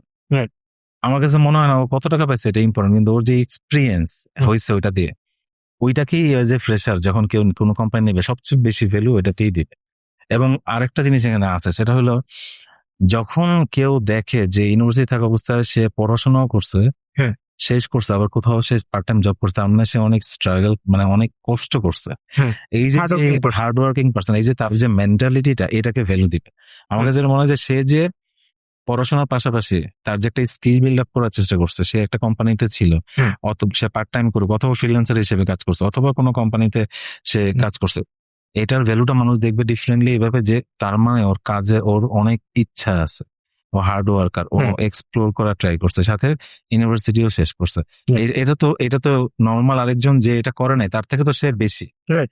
আমার কাছে মনে হয় এটা টাকা, সে কত টাকায় কাজ করছে এর আগে, এটা থেকে বেশি ইম্পর্টেন্ট হলো সে আসলে এখন তার সে যে আগে যে এই কাজগুলি করছে এটা তাকে অনেক ভ্যালু দিবে। ইন্টারেস্টিং ফ্যাক্ট, আমি এটা গতকাল যে টেকনোলজি কোম্পানিটার কথা বলতেছিলাম, ওটা গ্লোবাল কোম্পানি, বাংলাদেশে ওদের টেলিফোনি সেন্টার। তো ওখানে এখন রিজিওনাল এইচআর হেড যে, সে ধরেন 10 বছরের তার কাজের এক্সপিরিয়েন্স, সেটা দিয়ে সে রিজিওনাল এইচআর এর হেড হয়েছে। ইন্টারেস্টিং বিষয় যে এই ছেলে আপনার ইউনিভার্সিটির ফার্স্ট ইয়ারে থাকা অবস্থায় কাজ করছে, এবং ধরেন তার ফ্রেন্ডদের এখন ইয়ার অফ এক্সপিরিয়েন্স ধরেন 5 বছর বা 6 বছর, তার 10 বছরের এক্সপিরিয়েন্স তো হয়েছে। সে ওইরকম একটা কোম্পানির নাম বললে সবাই চিনবে, আমি জাস্ট না বলি, বাট ওই কোম্পানিতে চান্স পাওয়া ধরেন খুব ডিফিকাল্ট, বাট সে কিন্তু এই কম সময়ের ভিতরে সে ওই কোম্পানির রিজিওনাল এইচআর ম্যানেজার হইতে পারছে বা এইচআর হেড হয়েছে। এখন এটা তো সে ইউনিভার্সিটিতে থাকা অবস্থায় এই যে 4টা বছর ধরে কাজ করছে, ওটা কাউন্ট হয়েছে। হ্যাঁ ওটা তো কাউন্ট হয়েছে, কারণ এক্সপিরিয়েন্স তো পাইছে। হয়তো বা সে পার্ট টাইম মডুলিটিতে করছে, জোড়াতালি দিয়ে বিভিন্ন ভাবে করছে, সে তো কাউন্ট হয়েছে। এবং এই যে প্রসেসের ভিতর দিয়ে যে গেছে, সে তো ধরেন ভয়াবহ রকমের গ্রিল হয়েছে, মানে পুড়ছে তো ভালো। এরপরে তো সে ধরেন হুট করে তার ফ্রেন্ডের থেকে কিন্তু সে 5 বছর 6 বছর আগে বসে আছে। এটা এই জায়গাতেই তো ডিফারেন্সটা ক্রিয়েট হয়ে যায়। এই জন্য এই জিনিসটা কিন্তু কলেজে থাকা অবস্থা করতে পারবে না, এটা তো সম্ভব, কারণ তখন প্যারেন্টস এটা কোনোদিনও করতে পারবে না, সেও এটা সুযোগও পাবে না। ইউনিভার্সিটিতেই এটাই টাইম, ওই জায়গাটাই সে যদি এই হার্ড ওয়ার্কটা করতে পারবে, বিকজ এটাই তো ডিফারেন্সটা ক্রিয়েট করে দিবে। এই সেম এই যে এটার মতো যে আরেকজনের থেকে সে 2-3 বছর এক্সট্রা তার পোর্টফোলিওতে তার সবকিছু অ্যাড হয়ে যাবে, সে ডেফিনেটলি অনেক অ্যাগ্রেসিভলি মুভ করতে পারবে পরে। না, ইভেন আমি একটা জিনিস খেয়াল করে দেখছি যে যারা ইউনিভার্সিটিতে থাকা অবস্থায় কাজকাম শুরু করে, ওরা লাইফে আসলে বেটার জায়গাতে যাওয়ার প্রবাবিলিটি অনেকখানি বেড়ে যায়, অনেক বেড়ে যায় বিকজ ও রিয়েল লাইফটা অ্যাকচুয়ালি বোঝা শুরু করে। যে ইউনিভার্সিটিতে আমি পড়তেছি, অ্যাকচুয়ালি পরে যা জব হয়ে যাবে, এবং আমি যা পড়তেছি, আমি তো অনেক ভালো স্টুডেন্ট, আমি তো রেজাল্ট ভালো করছি, কিন্তু আলটিমেটলি যে কাজ যখন করতে যায়, কাজের লাইফটা একদম ডিফারেন্ট, এখানে প্রসেস, ওখানে সবকিছু, এবং দেখা যায় অনেক কিছু মিলেও না আমরা যা পড়তেছি।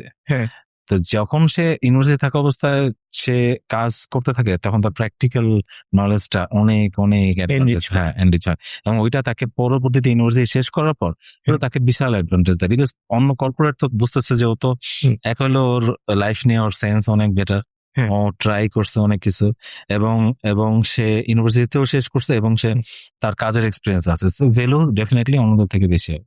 ইউনিভার্সিটিতে থাকা অবস্থায় কাজ কাম করতে গেলে অনেক ক্ষেত্রে দেখা যায় যে রেজাল্ট ওই 3.7 এর উপরে বা 3.5 এর উপরে রাখা একটু ডিফিকাল্ট হয়। ইন দ্যাট কেস সিজিপিএ যদি একটু ধরেন 3 বা হয়তো বা ওই 3 থেকে হালকা একটু নিচে যদি থাকে, তখন কি কোম্পানিগুলো এরকম জাজমেন্ট করে যে এই ছেলের রেজাল্ট ভালো না, তো ওকে হায়ার করবো না, এই টাইপের কোনো কিছু থাকে কিনা? আমাদের এখানে তো কখনো হয়নি, আমার কাছে মনে হয় আইটিতে এইটা আমার মনে হয় নাই। সবাই যেটা দেখে যে ওর তো একটা অ্যাকচুয়ালি রেজাল্ট, তো তার ইউনিভার্সিটি রেজাল্টটা একটা লেখা থাকে, আমার কাছে মনে হয় না সবাই সার্টিফিকেটও দেখতে চায়, কারণ ওই লেখাটাই দেখে যে কি লেখা আছে, ইউনিভার্সিটি কি, কবে গ্রাজুয়েট শেষ হয়েছে, রেজাল্ট কি, কোন ডিপার্টমেন্ট থেকে। এখন বাকি সবই হলো ওই ক্লায়েন্ট কিন্তু এই কোম্পানিগুলো কিন্তু তার একটা ইন্টারভিউ নেয়, প্রথমে ভার্বাল নেয়, তারপরে ইন পার্সন, মানে প্রথমে হয়তো ফোনে একটা ইন্টারভিউ নেয়, সব ঠিক থাকলে তারপর ইন পার্সন ডাকে, তারপরে এখন কোম্পানিগুলো কি করে, কোড টেস্ট দিতে বসে, এবং ইন্টারনেট অফ করে দিয়ে কোড টেস্ট দিতে বসে। তাহলে এখন আবার যারা এআই বেস চায়, তারা বলে এআই টুল কোনগুলো ইউজ করতে পারছে, সামনে বসায় টেস্ট নেয়, তাহলে তখন তো সার্টিফিকেশন ওইগুলো আসতেছেই না, প্র্যাকটিক্যালটা মোর আসতেছে। আমার কাছে মনে হয় যে, বাট আমি এইটা বলবো না যে রেজাল্ট খারাপ করলেও কোনো সমস্যা নাই, আমার কাছে মনে হয় যে রেজাল্ট একটা তো হবেই, কিন্তু আমার ফাউন্ডেশন আমার ঠিক থাকতে হবে, এবং রেজাল্টের থেকে প্র্যাকটিক্যাল রেজাল্ট তো তাকে শেষ করতেই হবে, প্র্যাকটিক্যাল নলেজটা তাকে বেশি আসলে অ্যাডভান্টেজ দিবে লাইফে, ওই রেজাল্টটা যতটুকু দিবে তার থেকে বেশি। আইটি কোম্পানিগুলোর জন্য আমি বলতেছি, আমি অন্য ইন্ডাস্ট্রি সম্পর্কে আমার ধারণা, অন্য ইন্ডাস্ট্রি সম্পর্কে আমার আইটি টেক, এই বিপিও, এই ইন্ডাস্ট্রিগুলিতে, আইটিএস ইন্ডাস্ট্রিতে আমার কাছে মনে হয় এটাই নর্মাল। রাইট। আর সবশেষে আজকে আমরা তো ঘন্টাখানেকের মতো আলোচনা করলাম। এই আলোচনার ভিতরে ধরেন আপনি পুরো জিনিসটাকে যদি ৩টা পয়েন্টে সামারাইজ করতে চান, যারা ইউনিভার্সিটির স্টুডেন্ট আছে, একটা পার্ট অবশ্যই গেম রিলেটেড রাখতে পারেন। আর বাকি ২টা যদি সফটওয়্যার ইঞ্জিনিয়ারিং বা ইন জেনারেল ক্যারিয়ার রিলেটেড হয়, আপনি আসলে কি বলতে চান? যে ইউনিভার্সিটিতে থাকা একটা ছেলে তার ক্যারিয়ার নিয়ে যদি চিন্তা করে, এই ৩টা জিনিস হয়তোবা তার মাথায় রাখা উচিত। ১ নাম্বার তো অবশ্যই যাই করুক সে পড়াশোনাটা সাইডে ঠিক রাখতে হবে, শেষ করতে হবে তো ওটা। হুম। ২ হলো ইউনিভার্সিটিতে থাকা অবস্থাতেই তাকে এরপরে কি করতে চায় সে, এটা তাকে মেন্টালি তাকে একটা কনক্লুশনে আসা উচিত। নাহলে আদারওয়াইজ আফটার গ্রাজুয়েশন তাকে আবার সময় নিতে হবে। হুম। এবং ওইটা করতে গেলে তাকে অনেক কিছুর সাথে কানেক্টেড হইতে হবে। যত পারে সে মানুষের সাথে কানেক্টেড হবে, নেটওয়ার্কিং করবে, প্র্যাকটিক্যাল কাজ করাটা টাকা ব্যাপার না, বাট হুম। সে যে ওই প্রজেক্টের সাথে ইনভলভ হইতেছে, ওই হুম। কোম্পানির সাথে বা ওই অর্গানাইজেশনের সাথে, ওই কমিউনিটির সাথে, এইটা তাকে একটা অ্যাকচুয়ালি অ্যাডভান্টেজ দিবে। এতে তার অনেক কিছু বিল্ড আপ হবে। এক হলো তার কমিউনিকেশন স্কিল বিল্ড আপ হবে। হুম। সে যদি ইভেন ভলেন্টারিও করে, হুম। কমিউনিকেশন স্কিল বিল্ড আপ হবে। সে একটা প্র্যাকটিক্যাল কাজ করার এক্সপিরিয়েন্স পাবে। এইটা কাজ করার সময় সে 10টা মানুষের সাথে মিশবে, তাদের সাথে মানে মানুষের সাথে মিশে কাজ করার এক্সপিরিয়েন্সটা পাবে, যেটা তাকে আলটিমেটলি কোম্পানিতে যেয়ে করতে হবে। কোম্পানিতে তো একা কিছু করতে হবে, ওখানে চারদিক থেকে বিভিন্ন মানুষ থাকবে। তো এই কমিউনিকেশন স্কিল এবং চারদিকে মানুষের সাথে কাজ করার নলেজ, এগুলি তার বিল্ড আপ হবে। এইগুলি তাকে অ্যাকচুয়ালি, এটা হলো সেকেন্ড।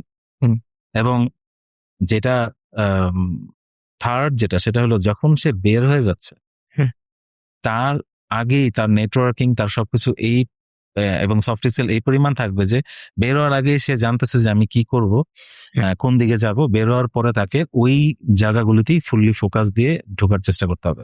এখানে এক্সেপশন হলো গেম হোক, আর আমি গেম নিয়ে আমি বলবো না যে এরকম না যে গেমেই আসা উচিত, বা যে যারা ডেভেলপ প্রোগ্রামার, ইঞ্জিনিয়ার, এদের আসলে যে কোনো জায়গায় যেতে পারে। আমার কাছে মনে হয় যে এইটা হলো তার প্যাশনের উপর ডিপেন্ড করতেছে। আমার যদি গেম, আমাকে মনে হয় যে আমি গেম ইঞ্জিনিয়ার হতে চাই বা গেম ডেভেলপার বা আর্টিস্ট, পুরো ওয়ার্ল্ডে যে পরিমাণ অপরচুনিটি আছে, ডেভেলপার বা সফটওয়্যার ডেভেলপার, আর্টিস্ট হলো সেম, সফটওয়্যার ডেভেলপার যদি হয় সেম টাইপেরই তার অ্যাকচুয়ালি অপরচুনিটি আছে। এটা হলো প্যাশনের উপর ডিপেন্ড করতেছে। আমি যদি গেম নিয়ে কাজ করতে চাই, ইউনিভার্সিটিতে ঠিক করা উচিত আমি গেম নিয়ে কাজ করতে চাই, আমি গেম বানাইতে থাকবো তখন থেকে। কারণ গেম কিন্তু একটা জায়গায় আছে, মজার আছে, গেম একা একা করা যায়। তো এখন কিন্তু আর যদি আমি চাই যে না আমি ইঞ্জিনিয়ার হব, তাহলে এআই কেও যেমন জানতে হবে, ওকে এখন আমি অ্যাভয়েড করতে পারবো না। আসলে জিনিসটা হচ্ছে যেটা, আমি ওকে বাদ দিয়া যে আমি যদি ইগো নিয়ে থাকি যে এআই আমি একাই, আমি এআই আবার কেন, তাহলে হবে না। আবার ইঞ্জিনিয়ার হইতে হবে না, এটাও হবে না। সো আমাকে ফাউন্ডেশন ঠিক রাখতে হবে, ভালো ইঞ্জিনিয়ার হইতে হবে, সাথে এআই হইলো আমার পার্টনার। সো ওরা আমার লাগবে, বিকজ ও আমাকে মাল্টিপল করে দিতে পারছে। সো আমি ইনস্ট্রাকশন দিয়ে তারপর আমি অন্য কাজ করব, আমি বসে থাকতে পারবো, আমি অন্য জিনিস ফোকাস দিতে পারবো। সো আমার কাছে মনে হয় যে এই জায়গাগুলিতে এখন স্টুডেন্টদেরকে, যারাই আছে তাদেরকে এআই তে হাত দিতেই হবে, ফাউন্ডেশনও ঠিক রাখতে হবে। ইউনিভার্সিটি লেভেলে তার একটা আসলে পোর্টফোলিও বিল্ড আপ করে ফেলতে পারলে কাজের মাধ্যমে, এটা তাকে অনেক অ্যাডভান্টেজ দিবে নেক্সট লাইফে। সো থ্যাংক ইউ ভাইয়া, thank you for your time. ইনশাআল্লাহ আবার ফিউচারে কখনো কথা হবে। ইনশাআল্লাহ।